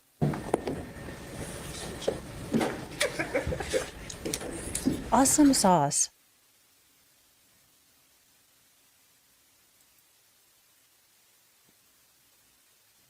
Thank you all. Please be seated. Deputy Chief Recorder Smith.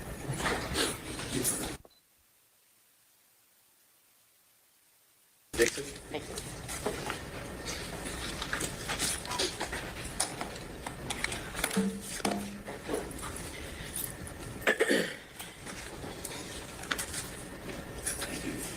Okay, Georgia, we got to get this mosey over with. I don't know if this bothered Baker to no ends, but why is it that y'all mosey when we could walk with a purpose, for the love of Cheetos? Get to the witness stand. If you will turn and face the deputy before you have a seat, raise your right hand. She'll swear you in. Okay, sir? Please raise your right hand. Do you swear or affirm the testimony you shall give us for today is the truth, the whole truth, and nothing but the truth. You may be seated. Once seated, please take and say for one purpose. Just pull up to the microphone, get close situated. Just be cautious of those wheels on that ledge there. Okay. My name is Thomas Michael Dixon. And you can move the microphone towards you if it is helpful. And could you spell your name, please, sir? All right, Thomas Michael Dixon was allegedly Melissa's boyfriend at the time of the incident. And I know what you're thinking. Wasn't she married to Chris? Yes, but in the nebulous Ross and Rachel relationship status of oddness and, well, incomprehensibility, I guess Melissa and Chris had kind of semi-separated at that point, and Thomas Michael Dixon and her were either living together or in a relation dateship. Again, time points and relationship definitions have been very convoluted in this trial. Or as Baker says, he was the kitty cat slayer. Thomas, Thomas, Dixon, Dixon. Okay. Mr. Dixon, good afternoon. Good afternoon. Tell the court, were you in the Atlanta area in 1998? Yes. All right. At that point, how long had you been living in the Atlanta area? I've been in Atlanta area since '93. This is when I first arrived here in Georgia. All right. Now, during that period, Forgive me. I definitely am going to need you to pull that microphone towards you. Make sure my court reporter and I can hear you clearly. Thank you, sir. Go ahead, Mr. Fawcett. during that period, were you employed? Yes, And what were you doing for a living? Waffle House. And what did you do while you were working at Waffle House? I cooked. All right. And that would have been in that period of 1998? Yes. Specifically, what locations, Waffle House locations, did you work at? Many locations. When I first got there in '93, I started out on Buford Highway in Doraville, and then I transferred from there. It was, I can't say the exact year, '97. It was after the Olympics. Okay. And I transferred over to Peachtree Corners. And do you remember what time of year you would have been at Peachtree Corners? Yeah, it was in 1998. Okay, would that have been at the beginning, the middle, or the end of 1998? About the middle. All right. You familiar with the name Melissa Wolfenbarger? Does anyone in Georgia, and I do mean the entire state or just Fulton County, own a calendar? Could we get more specific than like it was the middle of the year, it was close to February, it was rightly after, the Olympics? I mean, for the love of goodness. Yes, sir. How do you know that name? She was my waitress. All right. And when you say waitress, describe what your role at Waffle House and what her role would have been. I was like the shift supervisor, cook, management.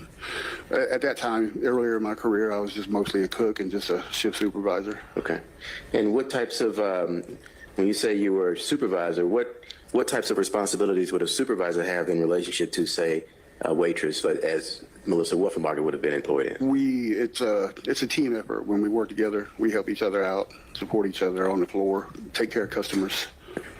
Do you recall what locations, Waffle House locations, you would have worked at with Melissa Wolfenbarger? Yes. And what locations were those? I started working with her in Doraville on a Buford Highway location, and then I seen her again over when I transferred to. I can't think of the unit number. It's Peachtree Corners, though. The one I transferred to Peachtree Corners. She was over there. Okay.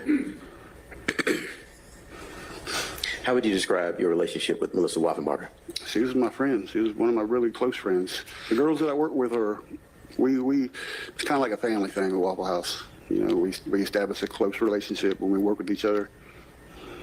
Did you talk about your families, your children with Melissa Wolfenbarger? Did you discuss that? No. Did Melissa Wolfenbarger discuss her personal circumstances with you?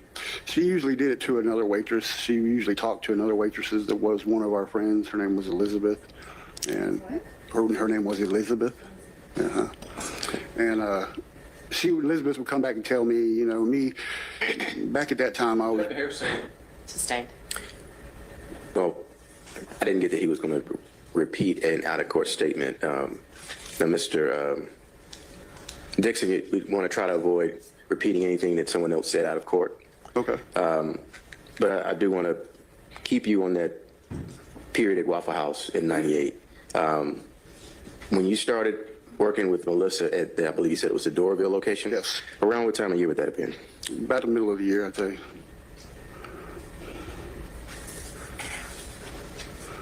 And then do you recall around what time of year you would have started working with Melissa at the Peachtree Corners location? Later that year. And at any point, can you tell the jury if the nature of your Or a month instead of later. What the hell is this timeline? relationship with Melissa Wolfenbarger changed at any point? We just became closer. All right. At any point, did you become intimate with Melissa Wolfenbarger? Yes. Can you tell us? Yeah, I guess I sleep with all my Waffle House family members too. I mean, it is Georgia. Sorry. No offense, Georgia. I'm sure I won't judge you by one Waffle House. Around when in the relationship during the year did that occur?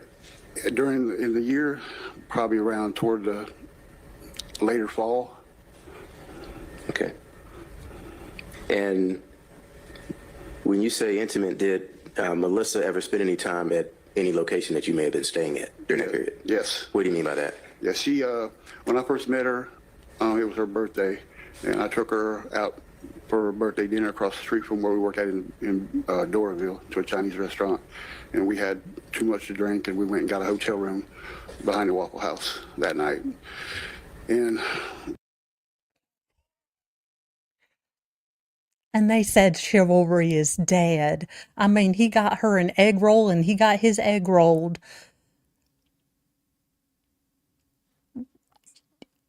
What? I have rarely been speechless, but what in the Jerry Springer meets Married with Children meets Walter White is going on here? I was respectful. No, none of us, we didn't have any intercourse or no sexual relations that night. She went home the next morning because she said she had to get back to her kids.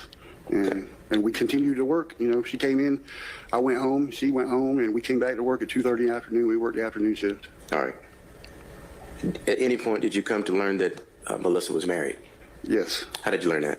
I believe it was just her sharing with Elizabeth and talking to me. Okay. Did she actually discuss, did she actually tell you that she was married? No. Melissa never told you that she was married? Not that she was married, but I knew she had a boyfriend. Did you ever meet that person that you describe as being Melissa's boyfriend? One time. All right. Do you recall that instance when you met him? Yes. What do you recall about that date? It was in the evening, and we was both about ready to get off work, and Chris showed up at the job, and he came inside the restaurant, and I was on the grill cooking, and Melissa was over there sitting down talking to him at the booth, and then she got up and ran to the back room and was crying, and I went to the back room and asked her what's wrong, and she was just, I couldn't really understand what she was, because she was crying, hysterical, and she said something about it was him, you know, he's messing with her. So he was on his way out, and I followed him out, and I told him, I said, leave her alone until 9 o'clock. I said, after 9 o'clock, then you can have her, but until then, she's fine. Okay. How close to you, Sir, that is my Waffle House waitress slash mistress while she is on the clock. You can continue your husband's services when she's gone. close were you to the person you described as being Melissa's boyfriend? How close were you to him at the time you said that? We was in front of each other, maybe a couple feet apart. So both outside? Yes. And was there any response at that time? No. What happened after that? Just turned around and went and got in his car, and I went back inside, and we went back to work. At any point, did you see that individual leave the restaurant? Who? Chris? Yes. He was leaving when I followed him out. Okay. Yeah. Did you see him leave the restaurant? Well, who might you be speaking about? I don't know, the same MFer we've been talking about for the last 5 minutes. Georgia, seriously, do you have like lead in the water? Because, like for cereal. Did you see him leave in the vehicle? Yeah, with her that night when they left. How would you describe the manner in which he drove off? Very irate. What do you mean by that? Tires were squealing and peeling up and down the road. Did it appear to you at the time that he was upset? Yeah.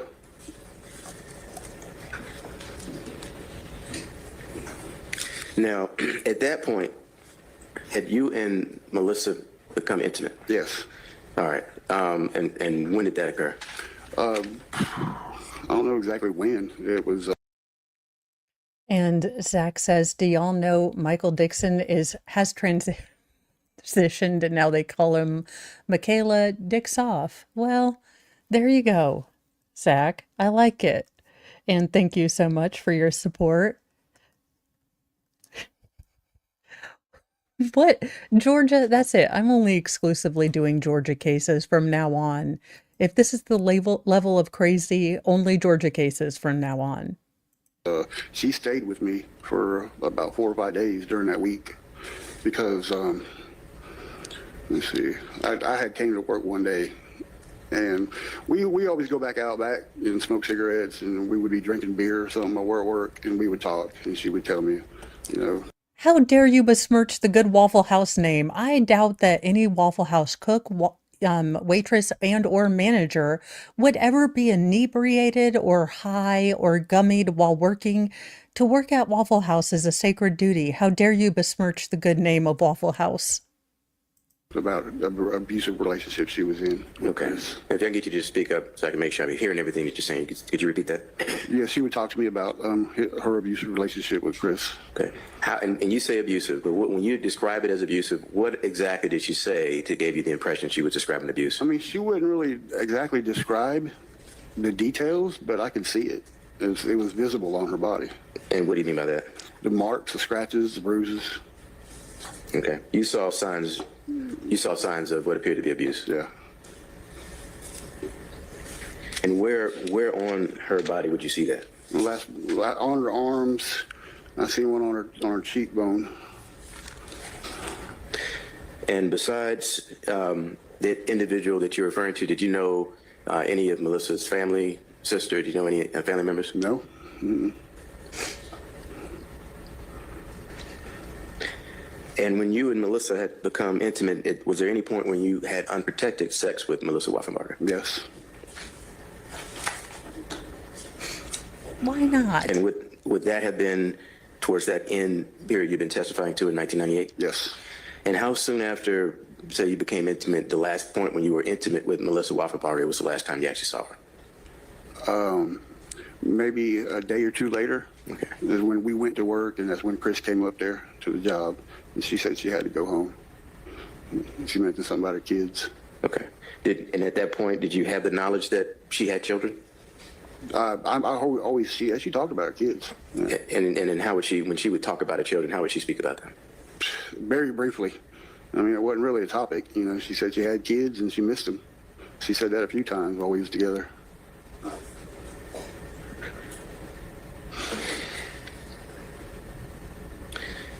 Do you remember describing a type of vehicle that you saw the defendant drive off in? Yeah, it was like a yellow slug bug back in the 90s. You know, like a Volkswagen. Volkswagen, Yeah. okay. Like a Volkswagen Beetle, is that what it is? Yes.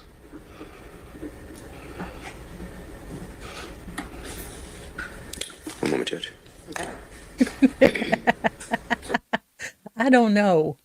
I guess Waffle House gives you the power and stamina of 5 men.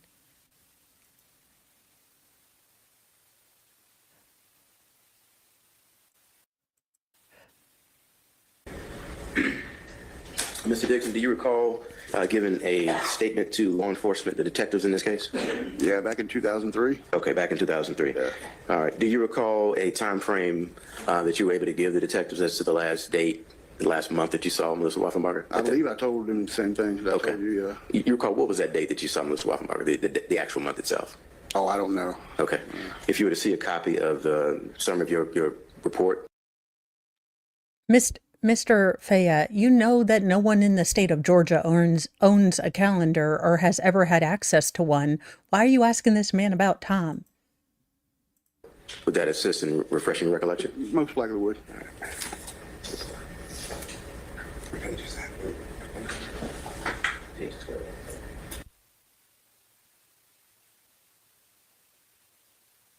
I think I'm going to need at least 5 boards for the murder board for this case, so y'all buckle in because it's going to happen, but I'm going to need a lot more chalk and a lot more square footage on the chalkboard.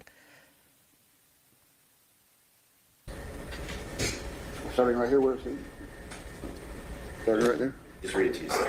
Read it. In December. No, sorry. He's telling you to just read it to yourself because he wants to know if reading that refreshes your memory about the question he's just asked you. So if you could just read it to yourself and then he'll ask you a question. Okay. Thank you, sir. All right. After having looked at that, do you recall the month that you told law enforcement you saw Melissa Wolfenbarger in 98? Yes. And what month was that? December. Okay. That's all I have, Judge. Thank you. Mr. McDermott?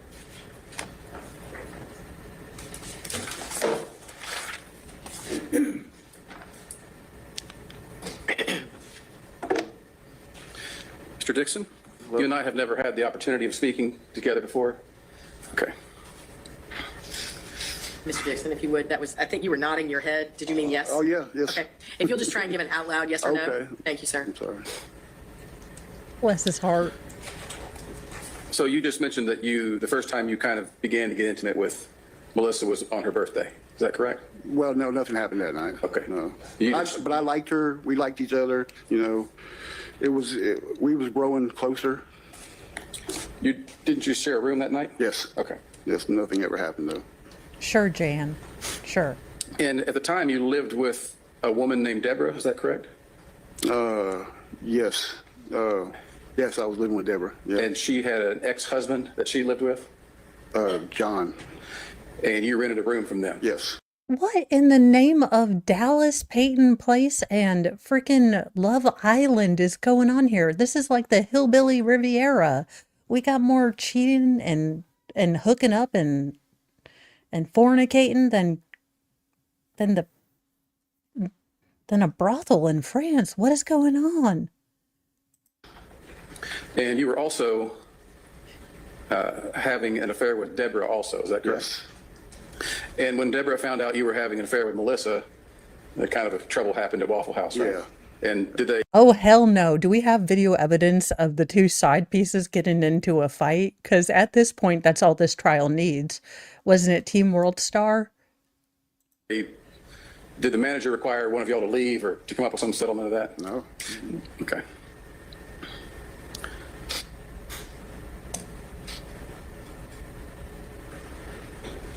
Sir, do You you said have Melissa stayed with you a few gonorrhea-syphilitis? Just, she stayed with me one time.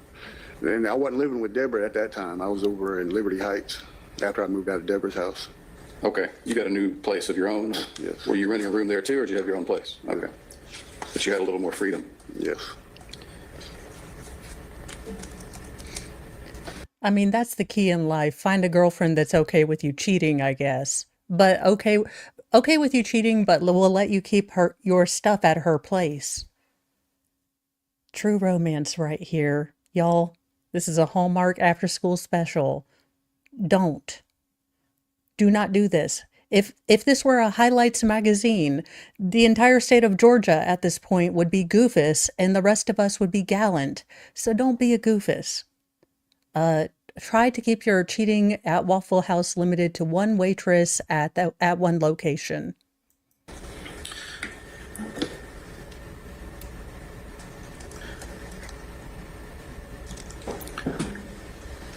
This incident where you say that you met her boyfriend and he picked her up in the car. Apparently he did something to make her cry in the store, right? Yes. And then he goes out to the car, and then later that night she gets in the car and leaves with him. And you just, is that correct? No, he went out.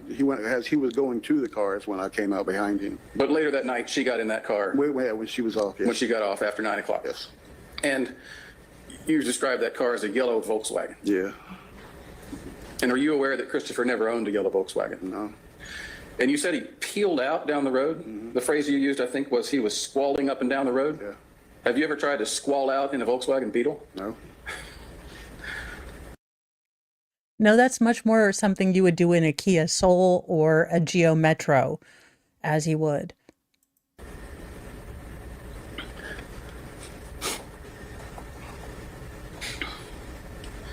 Do you remember telling deputies or telling the investigator that you had sex with Melissa multiple times? Maybe. I might have. Did you have sex with Melissa multiple times? No, maybe 2, 3 times? 2, 3 times. Okay. Yeah. Do you remember asking Melissa if she could get pregnant? No.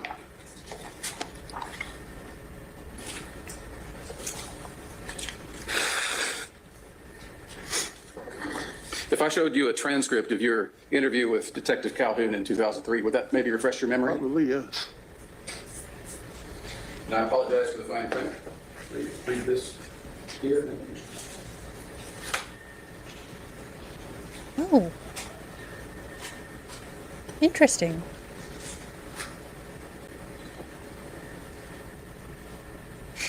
Well, I do say not for children. No, answer any questions yet.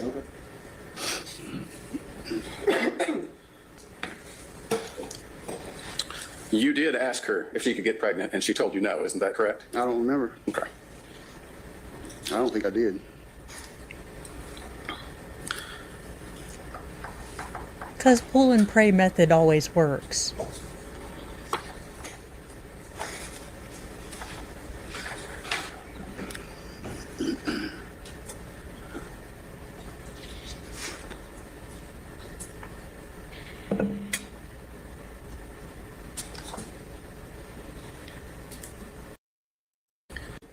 And you said 2 things that weren't clear to me. On the one hand, you said she didn't really talk about her children. But then you also said, yeah, she mentioned her children a few times and said she missed them. Yeah. Or that she needed to get back to them. Yeah, we didn't really get in detail about her kids, because we was always just having fun, just drinking and socializing. Yeah. We didn't get into no details. But did she talk about her children to you? I've heard her say some stuff about her kids, like she missed them and stuff like that. Do you remember telling Detective Calhoun that she never talked about her children? No. If I showed you a transcript of that interview, may it refresh your memory? We'll take a chance. Okay.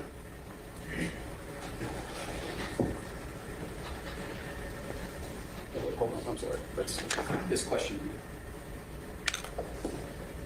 Yeah, point it out for him.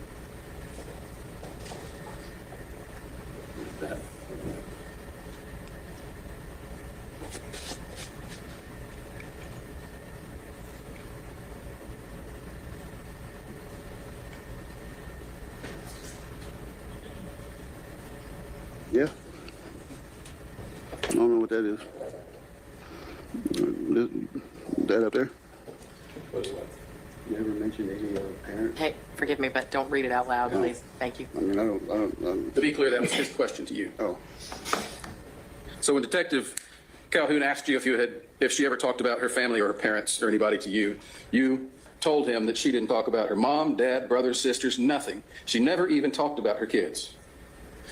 she told me she had kids. I mean, Okay. if you want to consider that talking about them, I don't know. And Annie asks, is there some kind of expression in English for what everyone was doing with everyone else, where on roofs and elsewhere, perhaps waffling around? I mean, I would say they were participating in the Olympics, but that's my saying. I don't know if that's a colloquialism common to all of America. This would just be called a Jerry Springer episode. Zach, sir, did you read the transcript where you said life is like a box of chocolates and you told us all about shrimp?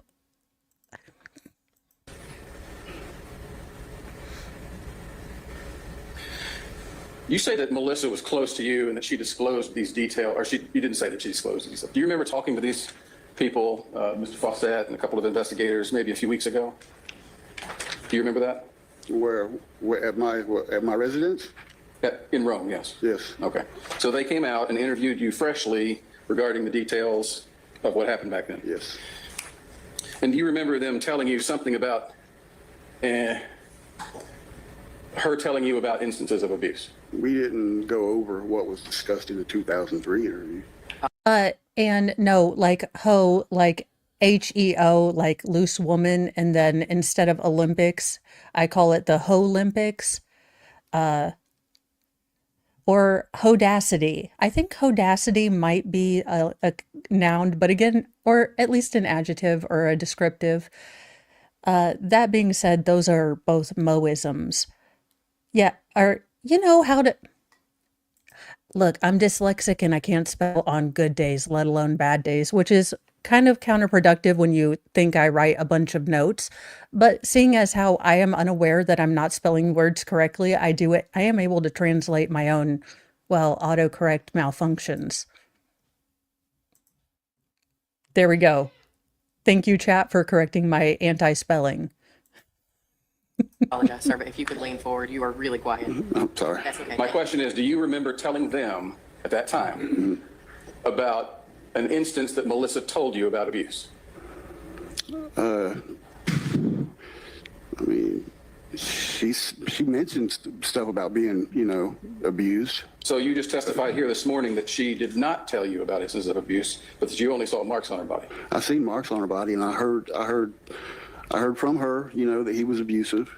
I mean, but You literally just testified a while ago okay, that she did not tell you about instances of abuse. Isn't that correct? okay. And when you talk to these, I keep pointing to them, but it was really only Mr. Fawcett that was with the group. And Detective Shepard was with that group, and Detective Kennedy, I believe. When you talked to that group a few weeks ago, do you remember telling them that you have been interested in Melissa's case all across the years? Mm-hmm. Yes. And did you, a couple of times, tell them that you had watched videos? Yes. Okay. What videos had you watched about Melissa? It just went the cold case files. So you've watched media presentations about her case? Yeah. And isn't it the case that you took some details from what you heard and told them to the investigators a few weeks ago as if they were things you remembered? No. This is what I can remember, what I can't remember. Is it possible that some of the things you've listened to over 20 years, videos and interest in Melissa, has combined with the things that you think you remember about her? I haven't heard anything. Is it possible? No, I haven't heard anything until I found out he was arrested. So if he was arrested a year ago, you've had at least a year to watch videos? Yeah. Did you listen to any podcasts? No.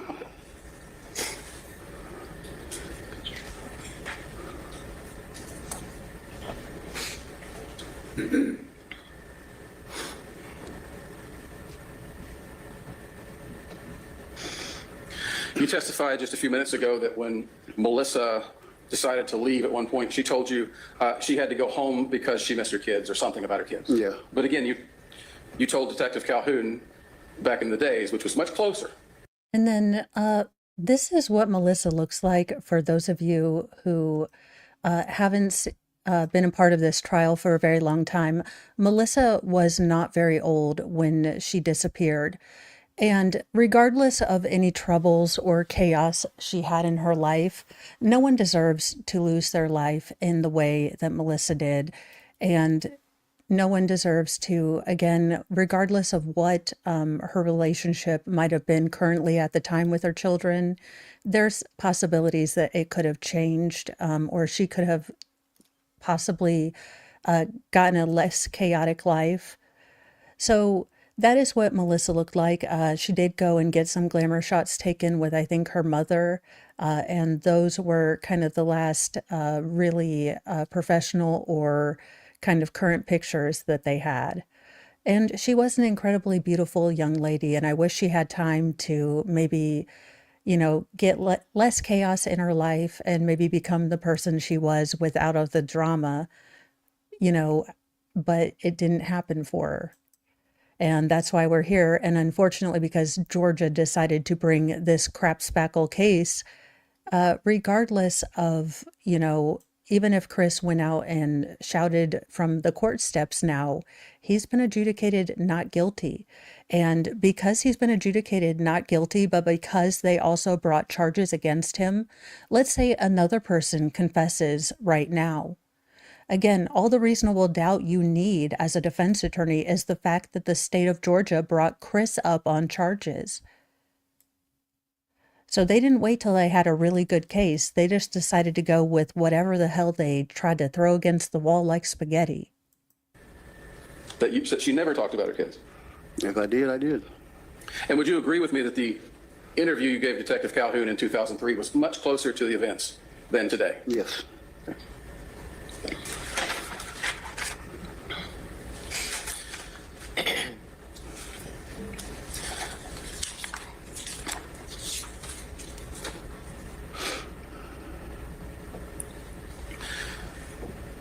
Do you remember telling the investigators a few weeks ago that it was difficult, or that Melissa never kept in touch with you because we didn't have cell phones back then? What about? What was your question? Do you remember telling the detectives a few weeks ago that one reason you couldn't keep in touch with Melissa is because we didn't have cell phones back then? I might have said that, yeah. Mm-hmm. Do you remember telling Detective Calhoun in 2003 that you had a cell phone? I might have had one in prepaid one. So you would have had a cell phone? I might have had one around that. When? 2003? Yes. I don't think. If I showed you your comments from 2003, would that? Okay, yeah. Okay, but defense, if he had a cell phone in 2003, that doesn't really make any difference because the incident happened in 1998. And I really don't think that in 1998, many people had cell phones. Now, if what the defense is trying to point out is that in 2003, when they finally ID'd the body, he did indeed have a cell phone at that time. Again, not sure how that makes any difference in the price of spam because they're trying to pinpoint whether she had a cell phone when she was still alive, which the last time anyone saw her alive was 1998. And I don't remember cell phones being that big a deal, or at least as ubiquitous as they are now. But it's been a long time. I've slept and haven't slept since then. So maybe we did have a bunch of cell phones roaming the world like, boy bands did.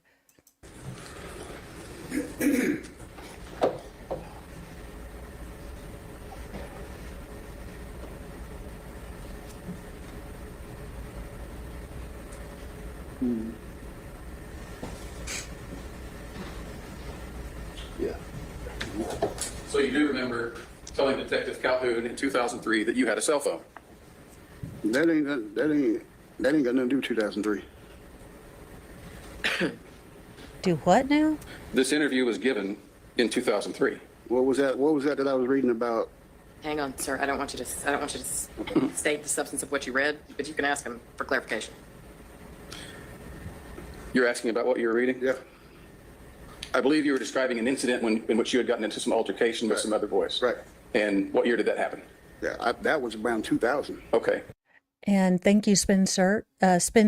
Cell phones existed, but not common in 1998. Factual Lie said cell phones became widespread in the late 90s, early 2000s. That's kind of when I remember getting my first cell phone in about 2000, 2001. Those Nokias that you could like pitch off the Empire State Building and they'd still survive.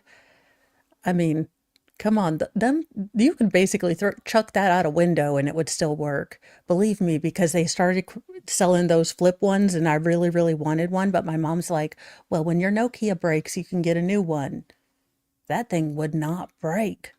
Yeah. And this interview was given to Detective Calhoun in 2003, correct? Well, I don't understand. Why would he have that interview of something totally different in 2000? You were describing many things during that interview with Detective Calhoun, right? Okay. It was about an hour-long interview, is that correct? Okay, yeah. Okay. And it just happened to be one of the things you were telling him about. When I got in trouble? Yeah. Yeah, that was before 2003 when he came to see me, though. Okay, so you had a cell phone already in 2000? That was, yeah, prepaid. Right. Yeah. Thank you. All right. Now, you've testified here today that you saw marks on Melissa's body, your cheekbone, I think you said scratches on her arms and legs. Bruises, yeah. Bruises. And isn't it true that when you were interviewed in 2003, you never mentioned abuse, you never mentioned bruises, you never mentioned scratches, you never mentioned a single altercation to Detective Calhoun? That might have been possible. Isn't that correct? Oh, I don't know if it's correct. It might be possible. Have you ever had a chance to review the interview you gave Detective Calhoun in No. 2003? No. The DA's office didn't tell you? Do you remember an interview you gave in 2003? I remember the interview, yeah. In preparing you for testifying, did they tell you about a 2003 interview? No. Okay. And they didn't give you a transcript of it? And if I told you that in 34 pages of that transcript, there's not a single mention of bruising, altercations, scratches, or anything between Chris and Melissa, would you deny that? I don't know. What do you mean, what I denied? Would you deny that you never mentioned any of those things in that interview? In the 2000? Lord, don't try to give him a double negative. Okay. Sir, I'm gonna need you to look in my eyes. I make my sons do that because they have ADHD, and when they're looking at me, at least I know they're attempting to focus on what I'm trying to say. Okay. Sir, I need you to focus. If I were to present to you that I have read all 34 of those pages, so we don't have to wait for you to mouth read those silently to yourself, if I were to assert to you or tell you that you didn't mention any of those things, would you agree with me, or do we have to sit through the torturous 3 hours while you read through your transcripts? 2003 interview? I don't remember. You don't remember? No.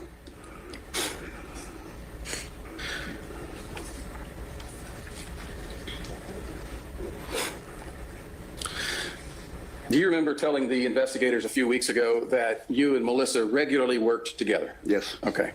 Do you remember telling Detective Calhoun in 2003 that you only ever worked the same shift twice in the whole time that you knew her? No. If I showed you the transcript, would that maybe refresh your interview? Yeah. Your recollection? Sure.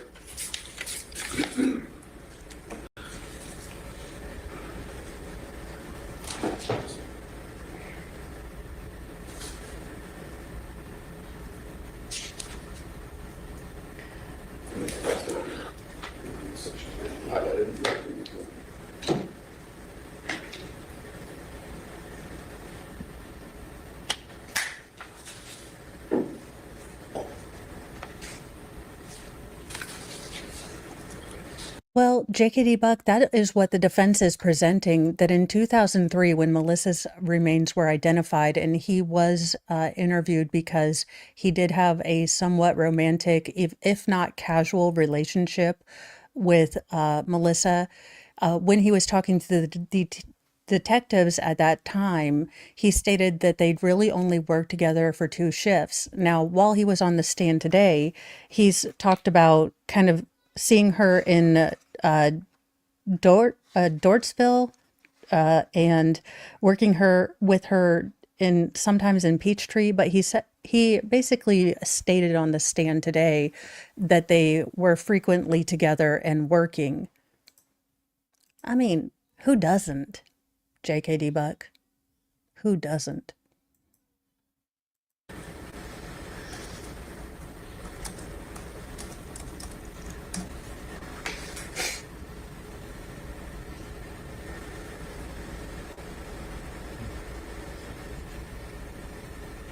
Sir, you could have stipulated. That's my statement. To clarify, yes, that's your statement. No, he gave you someone else's just for giggles.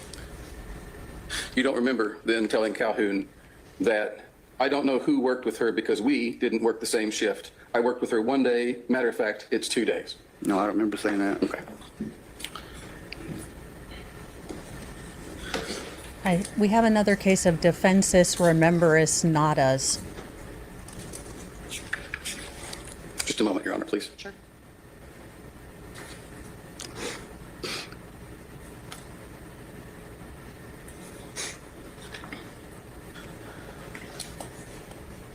Mr. Dixon, have you ever been convicted of a felony? Yes, And when was the most recent time? 2010. 2010. Mm-hmm. Did they convict you of a new felony, or did they just violate your probation? Probation violation, Okay. yeah. And what was the reason for that probation violation? Non-recording. In 2010? No, 2010 is when I got arrested. Okay. And what were you convicted of? Robbery by intimidation. And you were robbing a bank, is that correct? Yes. And you told the teller... Not banks, one bank. I thought I said a bank. I'm sorry. Oh, I'm sorry, sir. Let's not impugn your name by saying banks. You only attempted to strong-arm rob one. I mean, who hasn't? I mean, doesn't everyone deserve a mulligan? Could the state find one person without a felony record to maybe represent the citizenry of Georgia?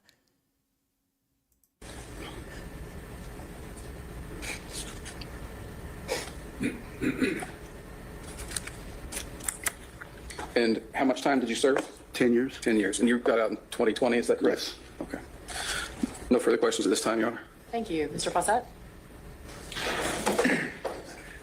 Mr. Dixon, when did you come to find out about Melissa Wolfenbarger's open cold case?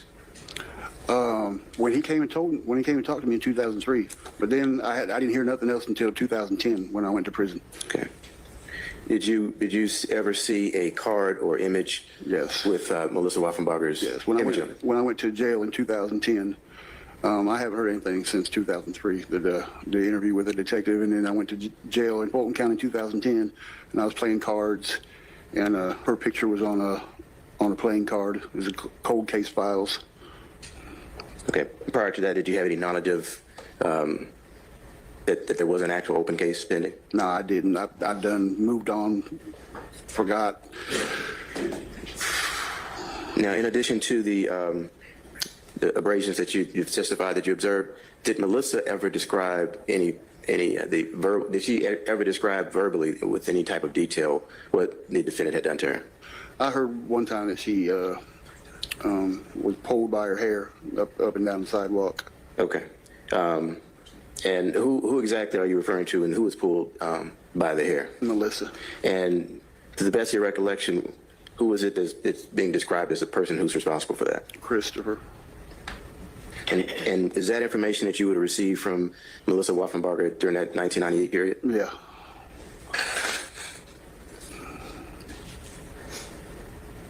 That's all I have, Judge. Anything else, Mr. McDermott? No further questions, Your Honor. Thank you, sir. You may step down. Witness can be excused. All right, you guys, I hate to do this, but Mr. Moe has asked if he could do some more loud construction stuff. So if I am feeling froggy, I will try to do an evening stream of this. If not, I will attempt to get one up for tomorrow. But Mr. Moe has to do some loud, noisy construction stuff. So And he's like, I'm motivated, I'm in the zone, can I get some stuff done? So it kind of worked out that we got a full stream in since I started early so that he could get this going in case we have a storm. I don't know. I am going to send you guys over to, it looks like, talking about legal stuff. Is doing a old man Karen rants in court again after neighbors want a protective order. So looks like legal shenanigans that I'm sending you off to. Thank you guys so much for sitting with me as we look at this incredibly crazy case. I don't know if you can see this, but these are all of the note pages that I've done just on this case alone.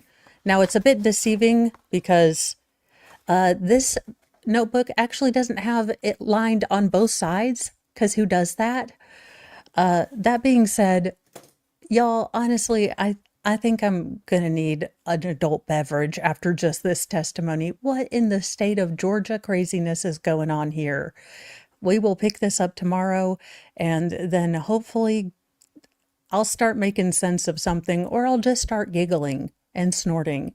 Thank you guys so much for joining. Remember, be kind to yourself, be kind to others, but have a sassy mouth and carry a can of bitch fire, because you never know what happens at Waffle House stays at Waffle House unless a calendar is brought into question in Georgia. Bye, you guys.